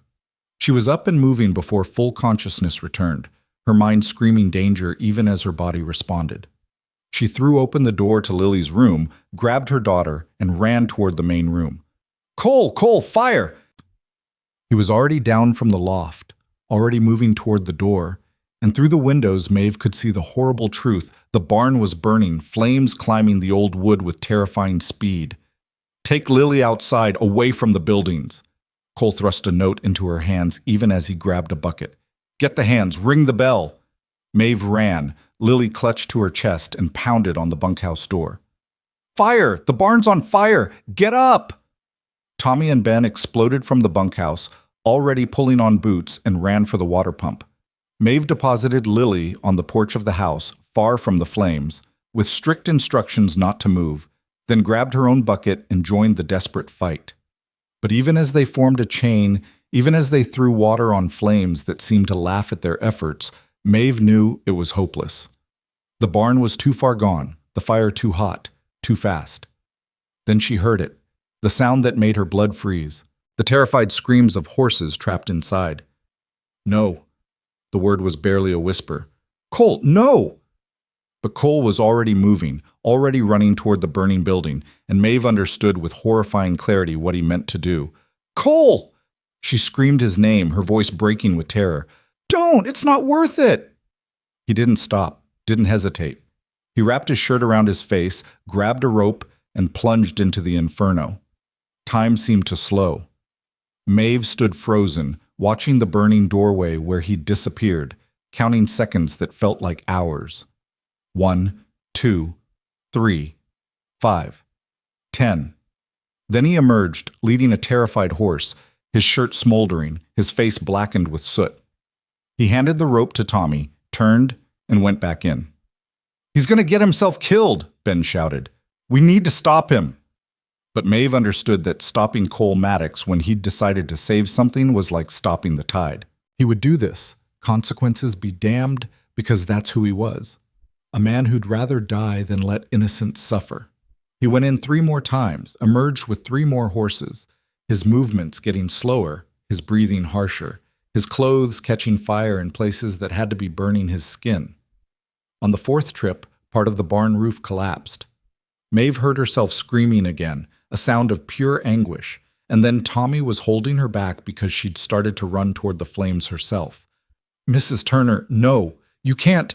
Let me go. He's in there. He's—" A figure emerged from the smoke, stumbling, nearly falling, and Maeve tore free of Tommy's grip and ran to Cole. He collapsed into her arms, his skin hot to the touch, his breath coming in painful rasps, and she saw with horror the burns on his hands, his arms, the raw, blistered skin where the fire had found him. "You stupid, brave, impossible man," she sobbed, holding him as gently as she could. "You could have died." He was coughing too hard to reach for paper, couldn't have written even if he'd wanted to with his burned hands, but he managed to meet her eyes, and the look in them said what words couldn't, that he'd do it again in a heartbeat, that saving those horses mattered more than his own safety, that this was simply who he was. "Mrs. Turner," Ben's voice was tight with fear. "Look!" Maeve turned, following his gesture, and her heart stopped. On the ridge above the ranch, barely visible in the firelight, sat a group of riders. 5 or 6 of them, too far away to identify, watching the chaos below with what could only be satisfaction. And Maeve knew, with cold certainty, exactly who they were, and who had sent them. The barn burned until there was nothing left but ash and twisted metal, until the dawn came gray and exhausted over the wreckage. The horses were saved, all 4 of them, huddled together in the corral, traumatized but alive. But everything else was gone. The hay, the equipment, the shelter that should have lasted another 50 years. Cole sat on the porch steps while Maeve treated his burns with the limited supplies she had, wrapping his hands in clean cloth, spreading salve on the worst of the blisters. He didn't flinch, didn't make a sound, but she could see the pain in the lines around his eyes, in the careful way he held himself. "This was Drummond," she said quietly. "You know that, right? He did this." Cole nodded, his expression carved from stone. "He's not going to stop. He's going to keep hurting you until there's nothing left, or until—" She couldn't finish the sentence, couldn't voice the fear that Drummond would keep escalating until someone died. Cole took the pencil in his bandaged hand, managed to scrawl with painful slowness. "Then we end it? Together. How?" He didn't answer immediately, just looked out at the smoking ruins of his barn, at the land he'd worked for 20 years, at the life he'd built with silence and solitude. Then he wrote one more line, the letters shaky but determined, by making sure he knows that some men can't be broken, and some families can't be torn apart. Maeve looked at this man who'd saved her, who'd sheltered her, who just nearly died to save 4 horses, and felt something click into place in her chest. Not love. Not yet. It was too soon for that, too complicated. But something that could become love, given time and safety and the space to grow. She took his bandaged hand carefully in hers, mindful of his pain, and held it between them like a promise. "Then we fight," she said. "Together." Cole's fingers tightened around hers, just slightly, and in the morning light, with the smoke still rising behind them and danger circling like wolves, they made a silent vow to stand, to fight, to protect what they'd built together. And if Silas Drummond thought he could break them, he was about to learn just how wrong he was. The ashes were still warm when Sheriff Porter arrived at noon, his weathered face grim as he surveyed the destruction. He was an old man, past 60, with eyes that had seen too much and a star that sat heavy on his chest like a weight he couldn't quite carry anymore. "Cole?" He nodded to the silent rancher, then to Maeve. "Mrs. Turner. Hell of a thing, this fire." Cole handed him a note he'd already prepared. Arson. Riders on the ridge watching, 6 of them. Porter read it, his jaw tightening. "You got proof it was arson? Witnesses who can identify the riders?" "We know who sent them." "Knowing and proving are 2 different things, Cole. You know that." The sheriff's voice was tired. "Silas Drummond has lawyers. He's got documentation for everything he does. Unless you've got solid evidence." "He's been extorting Cole," Maeve cut in, her voice sharp with anger. "First the fake debt against me, then another $400, and now this. How much proof do you need?" "I need proof that would hold up in court, Mrs. Turner. I need witnesses willing to testify. I need something more than circumstantial evidence and bad feelings."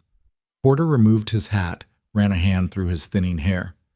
"Look, I'm not saying I don't believe you. Hell, half of Red Mesa knows what Drummond is, but the other half is terrified of him, and the judge is in his pocket. Without solid evidence, my hands are tied." Cole's hand trembled as he wrote, "So we're supposed to just accept this?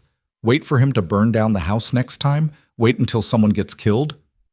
"No, but you need to be smart about this." Porter's voice dropped low. "If you go after Drummond directly, if you take justice into your own hands, you'll be the one who ends up in jail, or worse. He's been trying to provoke you, Cole. Don't give him what he wants." "Then what do we do?" Maeve asked, hearing the desperation in her own voice. "Just sit here and wait for the next attack?" Porter was quiet for a long moment, his gaze moving between them.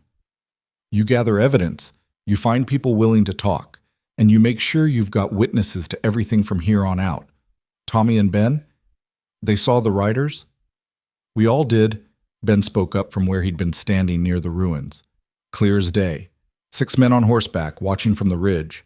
Didn't try to hide themselves." "But you can't identify them specifically. Too dark, too far away." "Then that's what I mean. It's not enough." Porter replaced his hat. "I'll file a report about the fire. I'll note your suspicions. But unless something changes, unless someone comes forward with testimony, there's nothing more I can do. I'm sorry." He left them standing in the wreckage, his apology hanging in the air like smoke. Maeve watched him ride away and felt fury burn hotter than the barn fire had. "He's right, you know." Tommy's voice was quiet. "About Drummond being smart. About needing proof." Cole wrote, "Then we get proof." "How?" Maeve asked. "Drummond's not going to confess. His men aren't going to turn on him. People talk. Someone always talks. We just need to listen in the right places." It was Ben who spoke up, his young face serious. "My cousin works at the saloon, hears everything that gets said when men are drinking. If Drummond's men were bragging about the fire, Jake would have heard it." Cole looked at him sharply, then wrote, "Can he be trusted?" "He hates Drummond.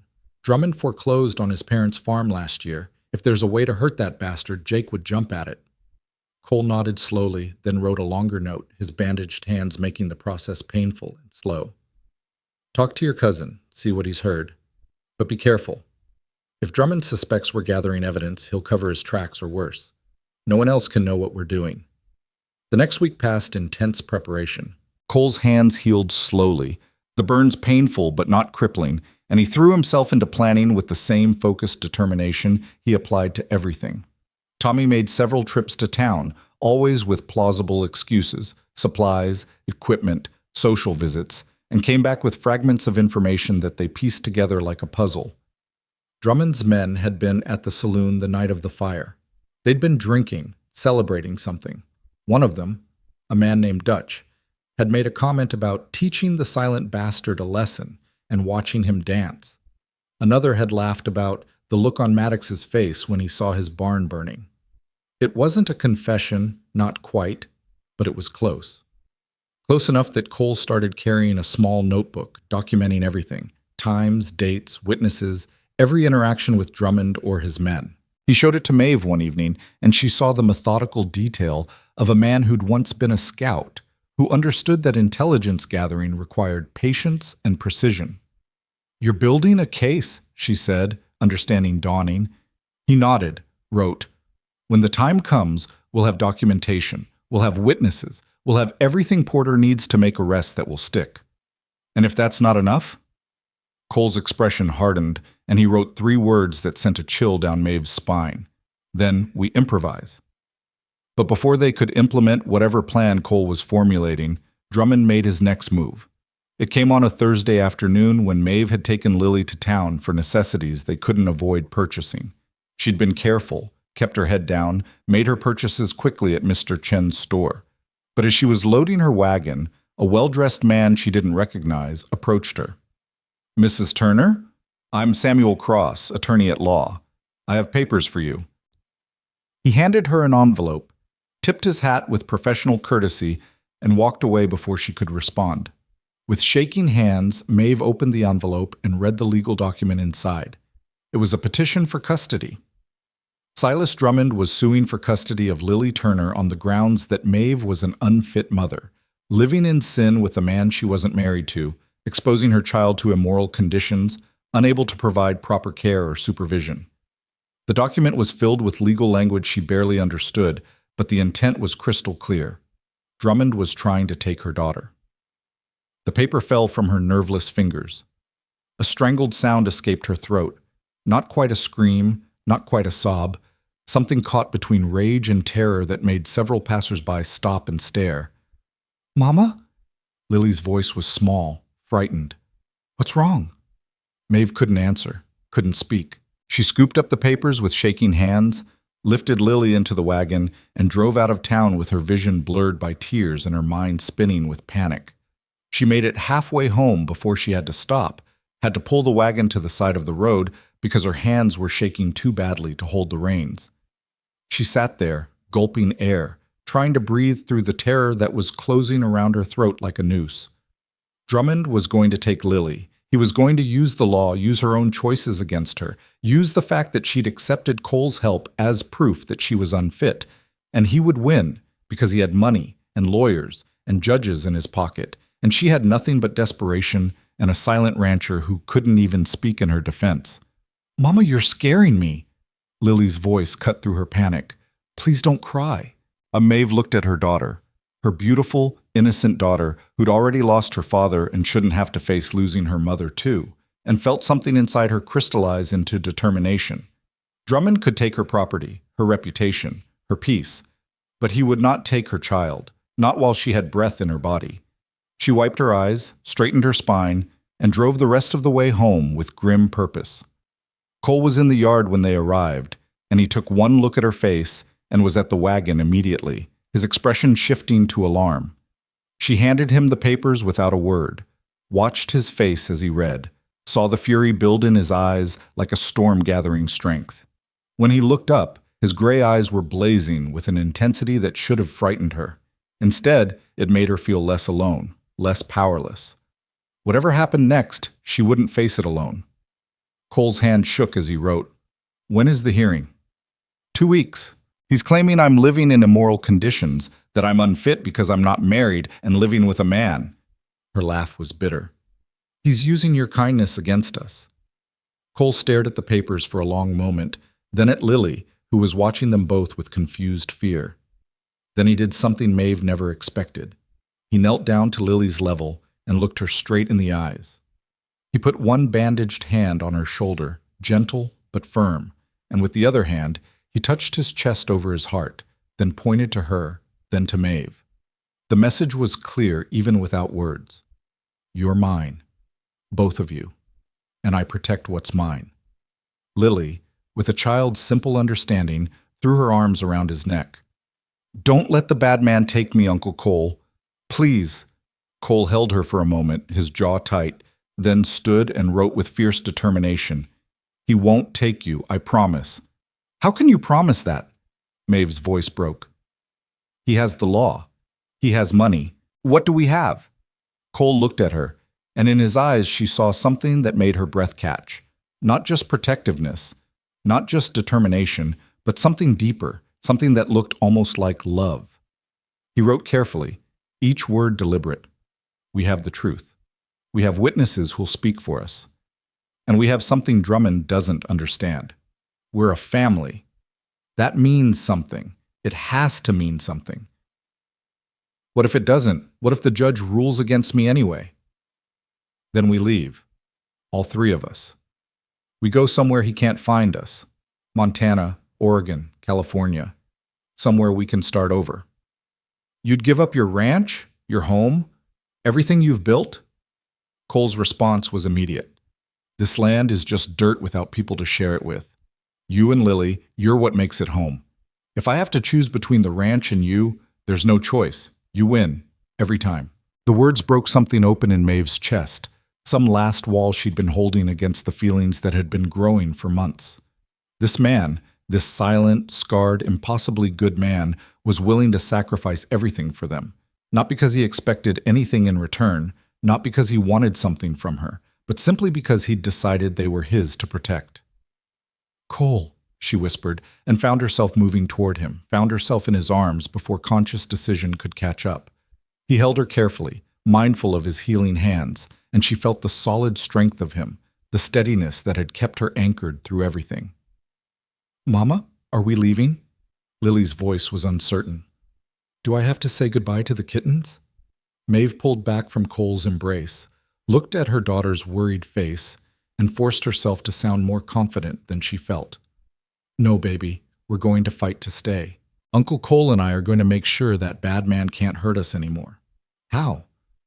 "By being smarter than him, by having friends who'll help us, by standing up and telling the truth." "Will that work?" Maeve looked at Cole, saw the determination in his face, the promise in his eyes. "Yes," she said, choosing to believe it. "Yes, it will work." That night, after Lily was asleep, Cole and Maeve sat at the kitchen table with paper and pencil, planning their defense like generals preparing for battle. Cole wrote out everything they'd need: character witnesses, documentation of his finances to prove he could provide for them, testimony about Drummond's harassment, evidence of the fire. "We need someone who can speak for us in court," Maeve said. "Someone respectable that the judge will listen to." Cole nodded, wrote, "The preacher, Reverend Matthews. He's known me for 15 years. He's honest. Will he testify?" "If I ask him to. He's a good man." "We also need women. The judge will want to hear from women that I'm a fit mother, that the living situation is proper." Maeve thought hard. "Mrs. Chen, maybe. She's always been kind to me." Cole added her name to the list, then wrote, "We need to show that this is a real home, that Lily is cared for, educated, safe. Maybe invite the judge to visit before the hearing?" "Would he come?" "We can ask. Shows we have nothing to hide." They worked late into the night, building their case brick by brick, finding hope in planning and preparation. When Maeve finally stood to go to bed, exhausted and wrung out, Cole caught her hand. He pulled her back down to sitting, looked at her with an intensity that made her breath catch, and wrote slowly, "There's another option, one that would end this immediately." "What?" He pushed the paper across to her and she read, "We could get married, for real. Then Drummond has no case. Lily would have 2 parents. We'd be a legal family." Maeve's heart hammered in her chest. "Cole, you can't. You don't have to." "I want to, not because I have to, not as a strategy. Because somewhere in the last 4 months, you and Lily became the most important things in my life. Because I wake up every morning grateful you're here. Because when I thought about Drummond taking Lily, about you leaving, it felt like someone was tearing out my heart. I'm asking because I want to, if you'll have me." Tears spilled down Maeve's cheeks as she read the words, as she understood that this wasn't just about protecting them from Drummond. This was Cole, silent and scared and brave, offering her everything he had. "I'm not easy," she whispered. "I'm stubborn and proud, and I've got scars of my own. I wake up some nights crying for Patrick. I might always carry that grief." He wrote, "I know I have my own scars, my own ghosts. Maybe we're both broken in ways that won't fully heal, but maybe that's okay. Maybe broken people can still build something whole together." "You really want this? Want us? Forever?" Cole's response was to stand, move around the table, and kneel in front of her. This proud, strong man, on his knees, offering her a choice. He took both her hands in his bandaged ones, looked up at her with those steady gray eyes, and nodded once, firmly, leaving no room for doubt.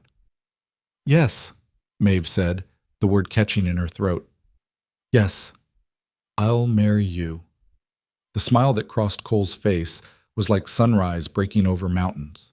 Slow, transformative, beautiful. He stood, pulled her to her feet, and for the first time since they'd met, he touched her face with deliberate tenderness, his calloused fingers gentle against her cheek. Then he kissed her, soft and careful and full of promise, and Maeve felt something inside her that had been frozen since Patrick died finally begin to thaw. When they pulled apart, she was crying again, but this time from something that felt dangerously close to happiness. "When?" she asked. Cole wrote, "Tomorrow, at the church, before Drummond can interfere, small ceremony. Just us and Lily, and whatever witnesses we need." "That fast?" "Why wait? Every day we delay is another day he has power over us. I'm done giving him power." Maeve laughed, the sound watery but genuine. "Tomorrow then." "But Cole, I need you to understand something. I can't promise I'll be the easiest wife. I can't promise I won't have days where the grief comes back, where I'm difficult or distant or—" He stopped her with a finger to her lips, then wrote, "I'm not asking for easy, I'm asking for real. I'll take you on your worst days if I can have your best days too. That's what marriage is. That's what family is." "Deal?" "Deal," they told Lily the next morning over breakfast, and her reaction was immediate and ecstatic. "You're getting married? Does that mean Uncle Cole will be my papa now?" Maeve looked at Cole, saw him nod without hesitation, and felt her throat tighten. "If that's what you want to call him, yes." "Can I be in the wedding?" "Of course you can." "Can the kittens come?" Cole's shoulders shook with silent laughter, and he wrote, "The kittens can stay home, but you can pick flowers to carry." The ceremony at noon was simple and perfect. Reverend Matthews performed it in the small church with Tommy, Ben, Mr. and Mrs. Chen, and 3 other townspeople who'd quietly supported them as witnesses. Lily stood beside them in her best dress, clutching a bouquet of prairie wildflowers Cole had helped her pick that morning. Cole wore his Sunday clothes, a clean shirt, pressed pants, boots polished to a shine. Maeve wore the one good dress she had left. Patrick's wedding ring that she'd worn on a chain around her neck now moved to her right hand, making room for the new ring Cole slipped on her left, a simple gold band he'd bought from the jeweler that morning. When Reverend Matthews said, "You may kiss your bride," Cole cupped Maeve's face in his healing hands and kissed her with a gentleness that made her eyes sting with tears. It wasn't the passionate kiss of young love, but something deeper, the kiss of 2 people who'd found each other in the wreckage of their old lives and decided to build something new together. "I now pronounce you husband and wife," the Reverend said, smiling. "Mr. and Mrs. Cole Maddox." Mrs. Maddox. The name settled over Maeve like a blanket, warm, protective, right. They signed the marriage certificate with witnesses, made it legal and binding and real. When they walked out of the church into the summer sunshine, Lily between them holding both their hands, Maeve felt something she hadn't felt in over a year. Safe. "What happens now?" she asked Cole as they drove home, Lily chattering happily in the back of the wagon about how she was going to tell the kittens about the wedding. Cole wrote, "Now we live. We build our life together. We raise our daughter. We work the ranch. We're a family." "And Drummond?" "Now he has no case. We file the marriage certificate with the court tomorrow. His custody petition dies. And then," Cole's expression hardened, "then we make sure he never threatens our family again." But Drummond wasn't done. Not by a long shot. The realization came 3 days after the wedding, when Tommy rode in from town with news that made Cole's face go pale beneath his tan. "Drummond's men are coming," Tommy said, his voice urgent. "Jake heard them planning it at the saloon. They're coming tonight. 6 of them, maybe more. They're saying it's time to settle accounts. They're armed, Cole. They mean to hurt you." Cole's response was immediate. He sent Tommy back to town to get Sheriff Porter, sent Ben to warn the neighboring ranchers, then turned to Maeve with an expression that was equal parts fear and determination. He wrote, take Lily to the root cellar. Stay there no matter what you hear. Don't come out until I come get you or until you're sure they're gone." "No." Maeve's voice was firm. "I'm not hiding while you face them alone." "You have to. I can't fight if I'm worried about you. Please, Maeve, protect our daughter. Let me protect you." The word "our" broke through her resistance. Our daughter. Lily was theirs now, both of theirs, and Cole was right. Keeping her safe was the priority. "Promise me you won't do anything stupid," Maeve said, gripping his arms. "Promise me you'll survive this." Cole kissed her hard and fast, then wrote, "I have too much to live for now. I'll survive. I promise." She gathered Lily, explaining they were going to play a game of hiding, and took her down to the root cellar beneath the house.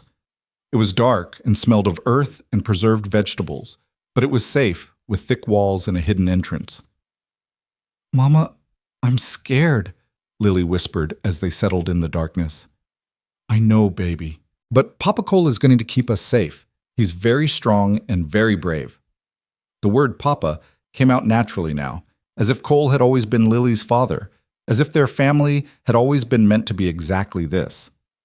Above them, Maeve heard Cole moving through the house, heard the sound of guns being loaded, furniture being moved to create defensive positions. Then, as sunset painted the sky red through the cellar's air vent, she heard the sound of horses approaching. Too many horses. More than 6. Cole had prepared as best he could, barricading himself in the house with his rifle and his resolve, ready to defend his family with his life if necessary. The ranch hands had been sent away for their own safety. The sheriff had been summoned but might not arrive in time. The neighboring ranchers Ben had been sent to warn might come or might decide this wasn't their fight.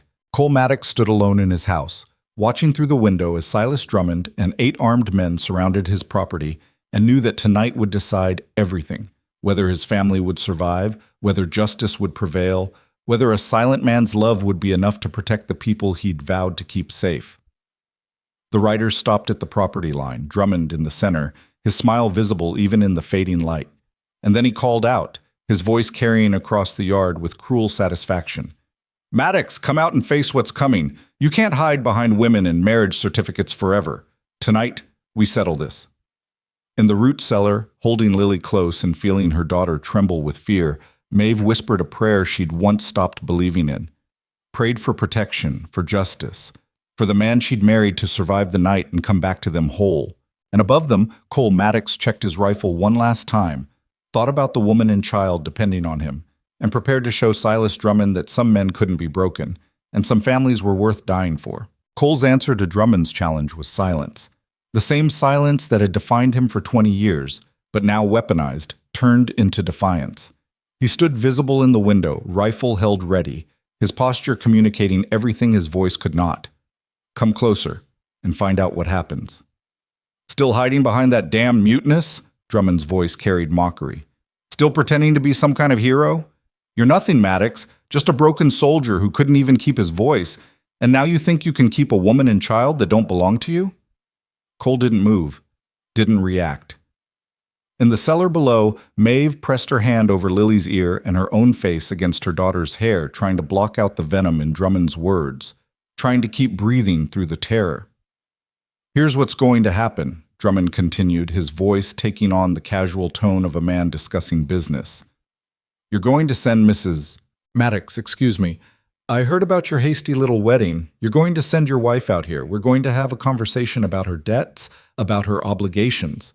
And then maybe, if you're smart, we'll let you keep that barn you haven't rebuilt yet. Hell, maybe we'll even let you keep breathing."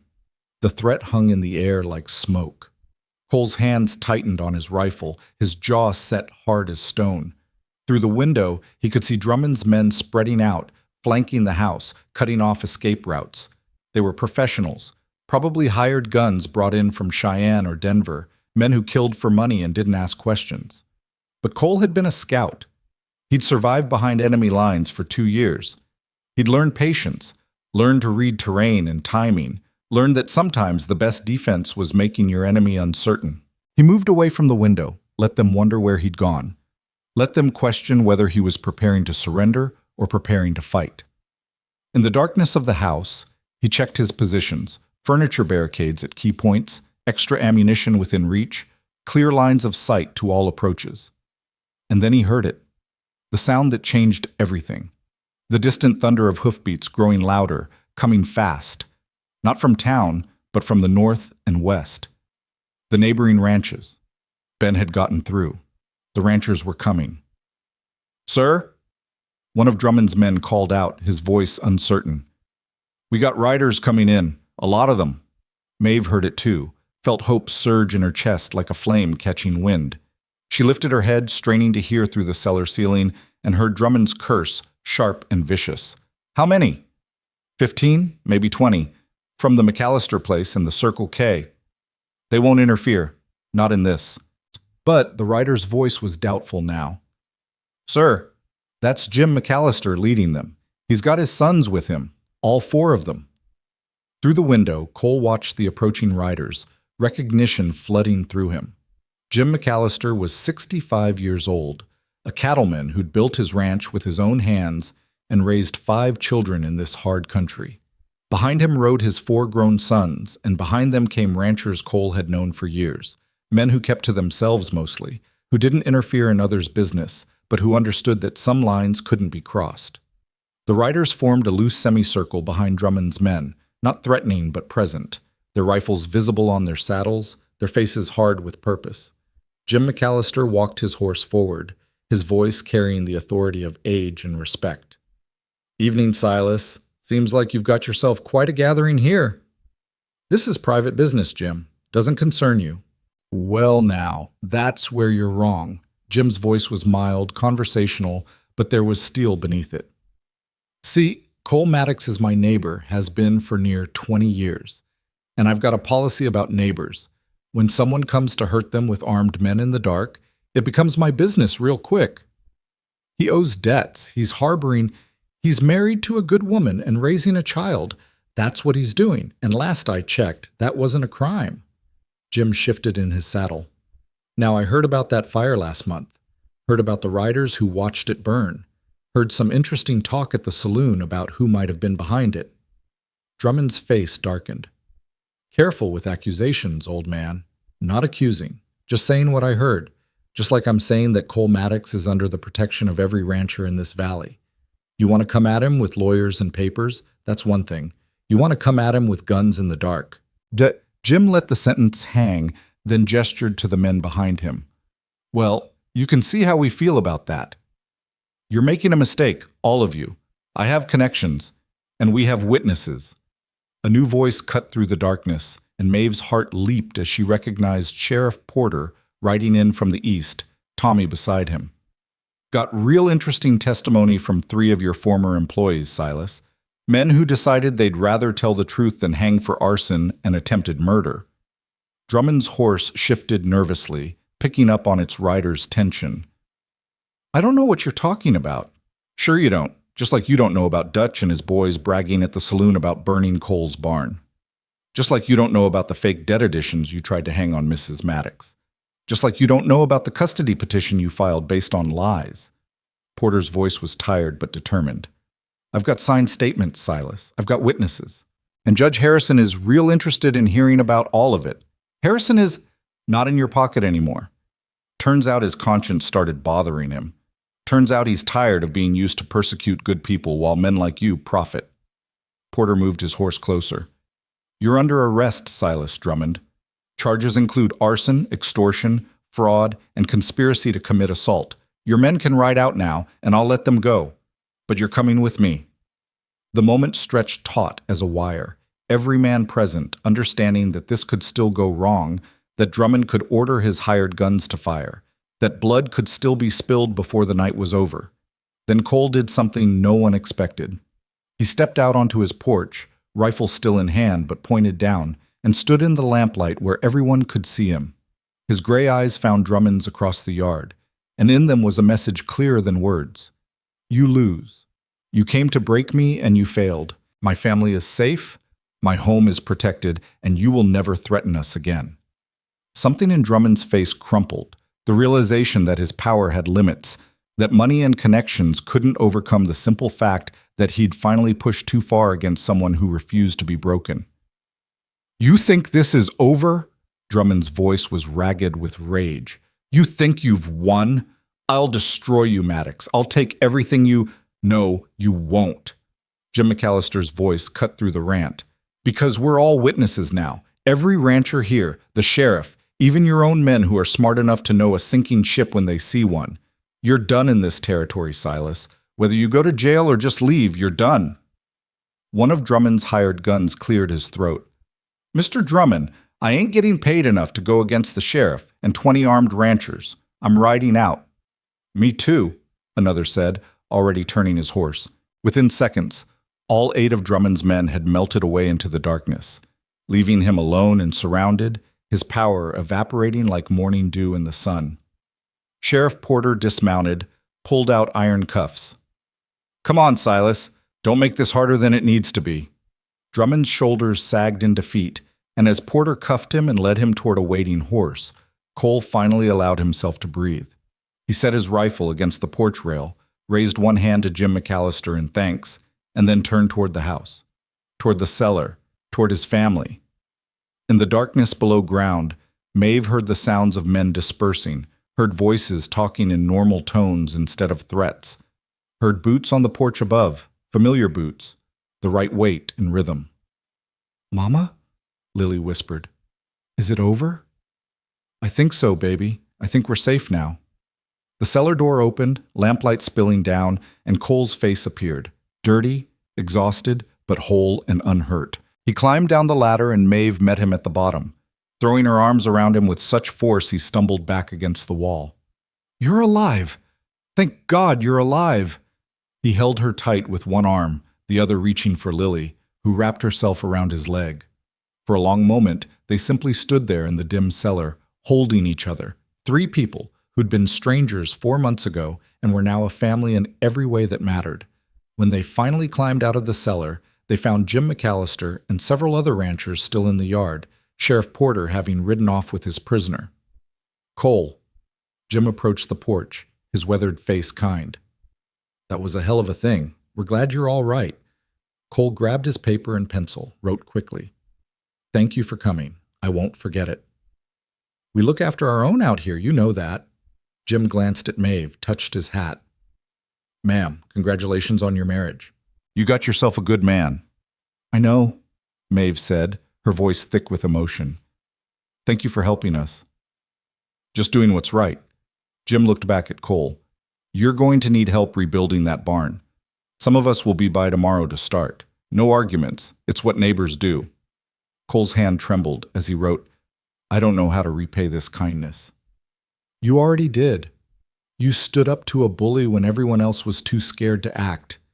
You took in a woman and child who needed help when the whole town turned their backs. You reminded us what being decent human beings looks like." Jim smiled. "That's payment enough." The ranchers left as the moon rose high and silver over the valley. And finally, the Maddox family was alone.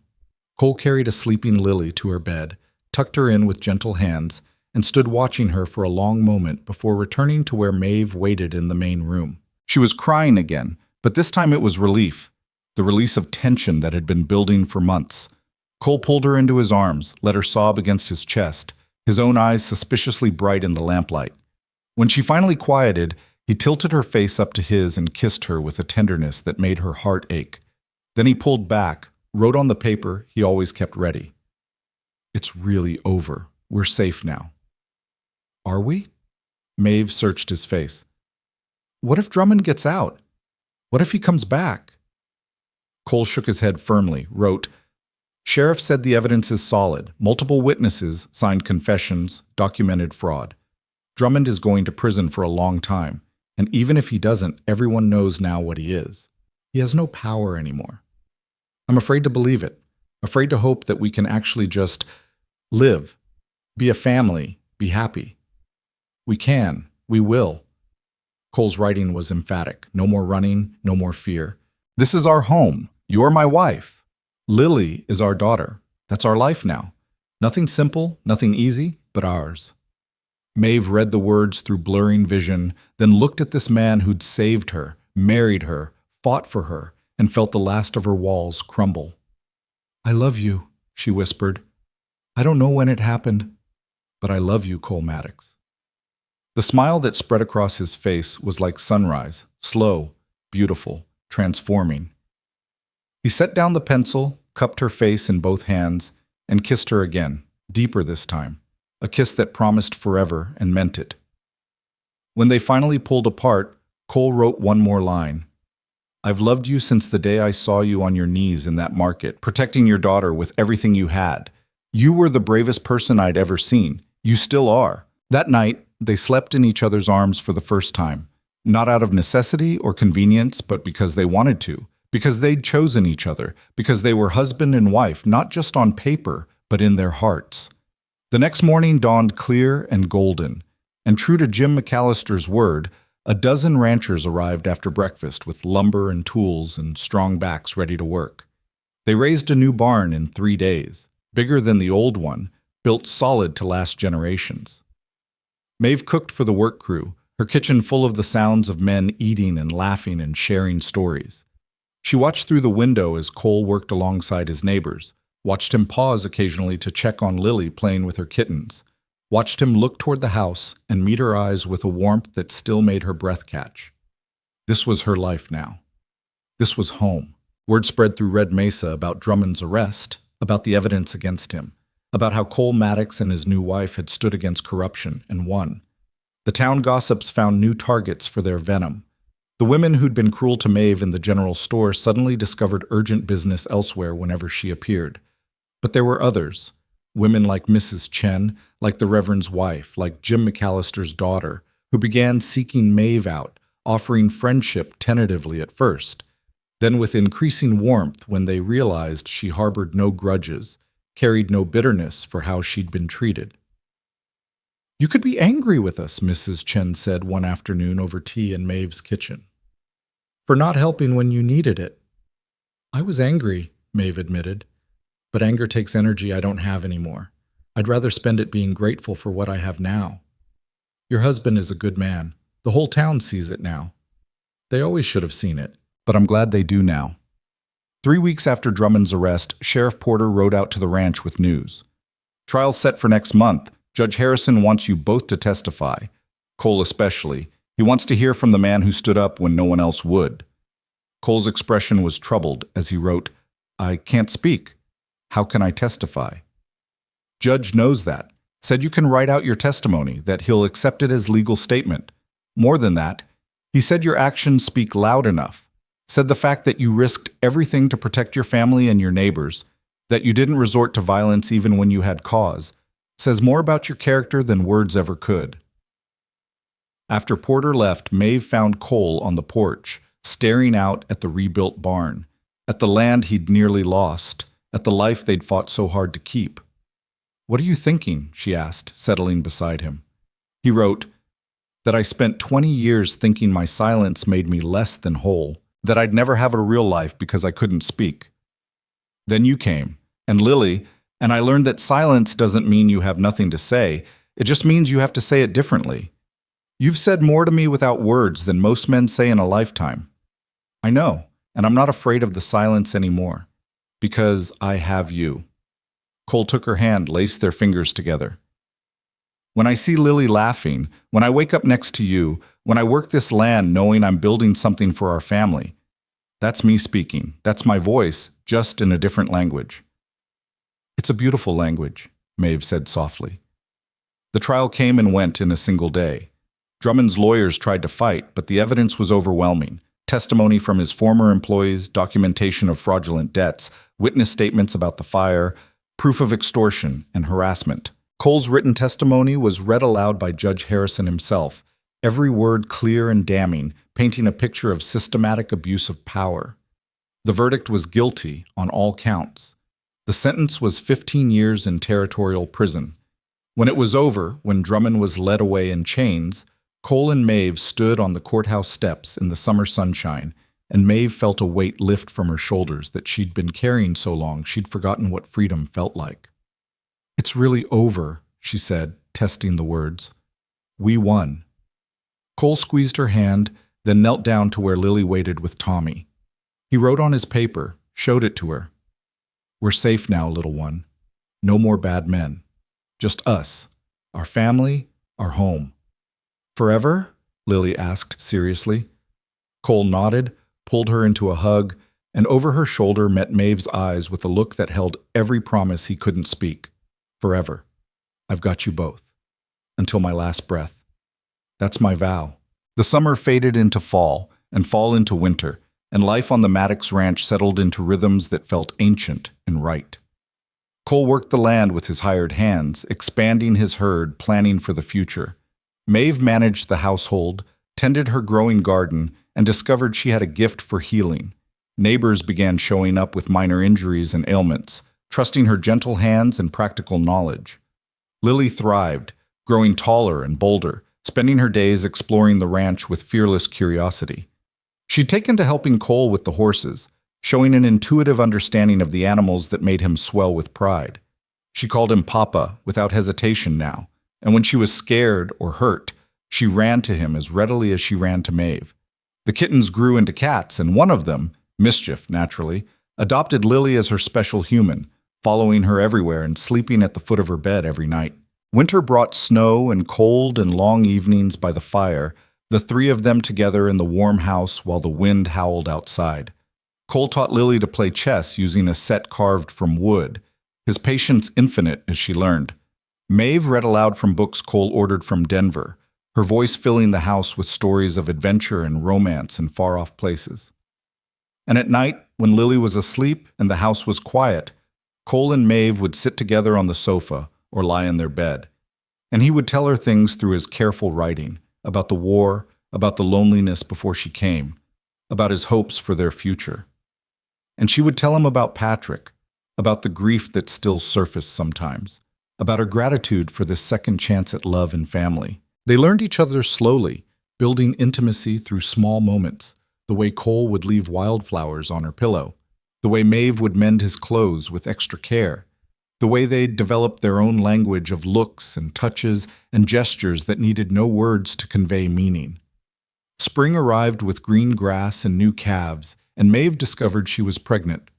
She told Cole on a morning in late April, the words simple and world-changing, "We're going to have a baby." The look on his face was everything: shock, joy, wonder, fear, all cycling through in the space of seconds. Then he was on his knees in front of where she sat, his hands gentle on her still flat stomach, his eyes bright with tears he didn't try to hide. He wrote with shaking hands, "A child, our child, ours together." Yes, due in December, the doctor thinks. Are you happy? Happy doesn't begin to cover it. Cole's writing was barely legible through his emotion. Terrified, grateful, overwhelmed. But yes, happy. So incredibly happy. Me too, Maeve said, covering his hands with hers. Scared out of my mind, but happy. They told Lily that evening, and her reaction was immediate and enthusiastic. A baby? I'm going to be a big sister? Can we name it Buttercup if it's a girl? Cole's shoulders shook with silent laughter as he wrote, "We'll think about names. But yes, you'll be the best big sister." The pregnancy progressed smoothly through spring and summer and fall. Maeve's belly grew round and firm, and Cole became increasingly protective, hovering whenever she lifted anything heavier than a spoon, insisting she rest more than she wanted to, his worry written in every line of his face. "I'm not made of glass," she protested one afternoon when he physically lifted her away from the laundry she'd been hanging. "I know, but you're carrying our child. Let me take care of you, please." And how could she argue with that? How could she resist the fierce tenderness in his eyes, the way his hand would rest on her belly feeling for movement, the way he'd talk to their unborn child through his writing, leaving notes on her nightstand that said things like, "Can't wait to meet you, little one. Your mama is the strongest person I know. You're lucky to have her." The baby came on a snowy December night, 3 days before Christmas. The labor was long and difficult, and there were moments when Cole's face went pale with fear, when he clutched Maeve's hand so tightly she thought her bones might break. But she was strong, and he was steadfast, and when their son finally arrived, healthy and loud and perfect, Cole wept openly. This silent man who'd survived war and loss and 20 years of isolation, undone completely by 7 pounds of squalling humanity. They named him Patrick Cole Maddox, honoring the past while embracing the future, and when Maeve placed him in Cole's arms for the first time, she watched her husband's face transform with an emotion so profound it had no name: love and terror and responsibility and wonder all mixed together. "You're a father," she whispered, "a real father, to both of them now." Cole looked up from the baby in his arms, looked at where Lily was peering over his shoulder at her new brother with fascination, then at Maeve in their bed, exhausted but glowing. He couldn't write with his arms full of infant, but his eyes said everything. This is what I was saving my voice for all those years. Not words, but this family, this love, this life. Thank you for giving it to me. Years passed. Patrick grew from infant to toddler to boy, his laughter joining Lily's to fill the house with joy. Lily grew into a young woman, beautiful and brave like her mother, with a gift for healing animals that made her invaluable around the ranch. More children came, a daughter they named Sarah, then another son they called James, until the house that had once been so silent and empty rang with the chaos and noise of a large, boisterous family. Cole never regained his voice, but he never needed to. His children learned to read his expressions, his gestures, his carefully written notes. They learned that their father's silence didn't mean absence or distance. It meant they had to pay closer attention, listen harder, see deeper. And in learning that, they became more observant, more patient, more aware of the ways people communicate beyond words. Maeve grew older gracefully, her hair silvering at the temples, lines deepening around her eyes from years of laughter more than tears. She became known throughout the territory as a healer and midwife, the woman who could deliver babies and set bones and knew which herbs would cure which ailments. People came from miles around seeking her help, and she gave it freely, remembering what it felt like to be desperate and alone, determined that no one in her community would suffer that way if she could prevent it. And Cole became something of a legend. The silent rancher who'd stood up to corruption, who'd built one of the most prosperous spreads in Wyoming territory, who'd raised 4 children and loved his wife with a devotion that became the standard by which other men measured themselves. Young ranchers sought his advice, communicated through written questions and written answers. Neighbors trusted his judgment on everything from cattle breeding to water rights to whether rain was coming. They prospered, not with the flashy wealth Drummond had chased, but with the solid, lasting prosperity that comes from honest work and careful stewardship. The ranch grew, the family grew, and love grew to fill every corner of their lives. On their 20th wedding anniversary, Maeve woke to find a note on her pillow, written in Cole's familiar hand. 20 years ago, I saw a woman on her knees in the dust, fighting for her daughter with everything she had. I didn't know that saving her would save me, too. I didn't know that silence could be filled with so much love. I didn't know I could be this happy. Thank you for choosing me. Thank you for seeing past the broken soldier to the man who was waiting to be whole. Thank you for our family, our life, our love. I would do it all again, pay every dollar, fight every battle, face every threat, just to end up here, with you, still amazed that you're mine. Happy anniversary, my brave, beautiful wife. All my love, even if I can't speak it. Always and forever, Cole. Maeve read the note through tears, then looked out the window to where Cole was working in the yard, his movement still strong despite the silver in his hair, their youngest son James trailing behind him with a puppy on his heels. Beyond them, she could see Lily in the stable with a mare about to foal, Patrick checking the fences with the careful thoroughness his father had taught him, Sarah in the garden, gathering vegetables for dinner. This was her life. This was the family she'd built from the ashes of her old life. From the desperate moment in a market when a silent stranger had dropped gold at her feet and changed everything. She thought about that day sometimes. The fear, the desperation, the certainty that everything was lost. She thought about Cole stepping out of the dust like an answer to a prayer she hadn't known how to pray. She thought about the journey from strangers to family, from survival to thriving, from broken to whole.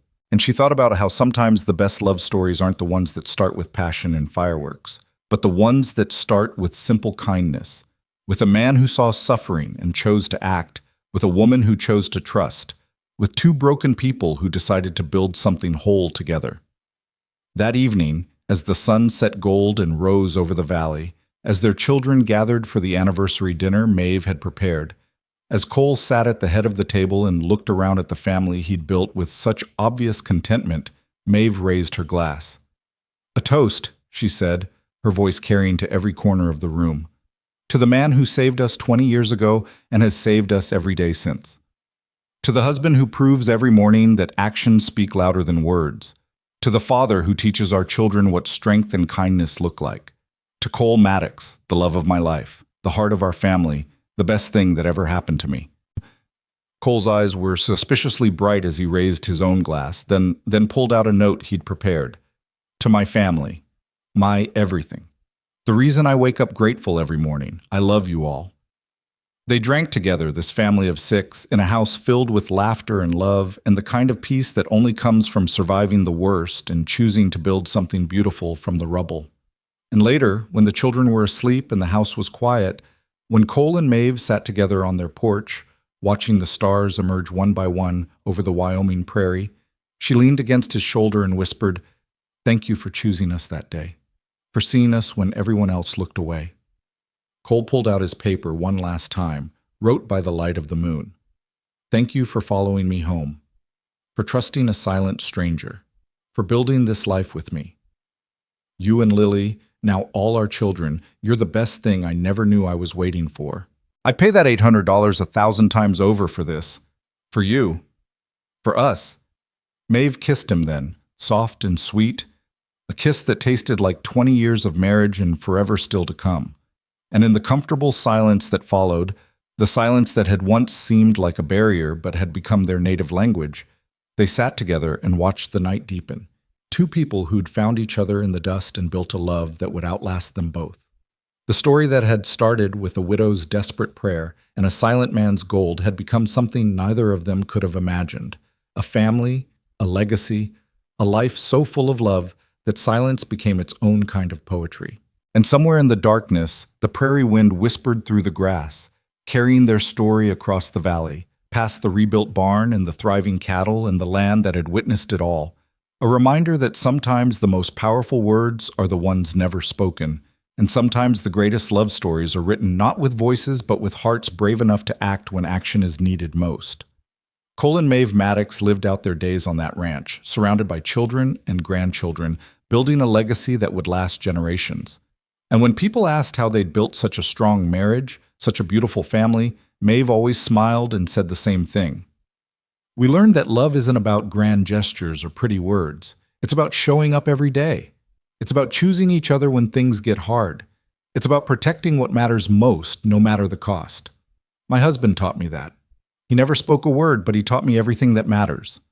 And Cole, standing beside her with his hand in hers, would simply nod, his silence saying everything that needed to be said, his presence proving that some promises don't need words to be kept, some vows don't need voices to be sacred, and some love stories are all the more powerful for being lived rather than spoken. This was their story. The widow, the child, and the silent rancher who saved them both and found salvation in return. It was a story of courage and kindness, of standing up when others stood by, of building family from strangers and home from dust. It was, in the end, exactly the story it needed to be: quiet, fierce, unbreakable, and true.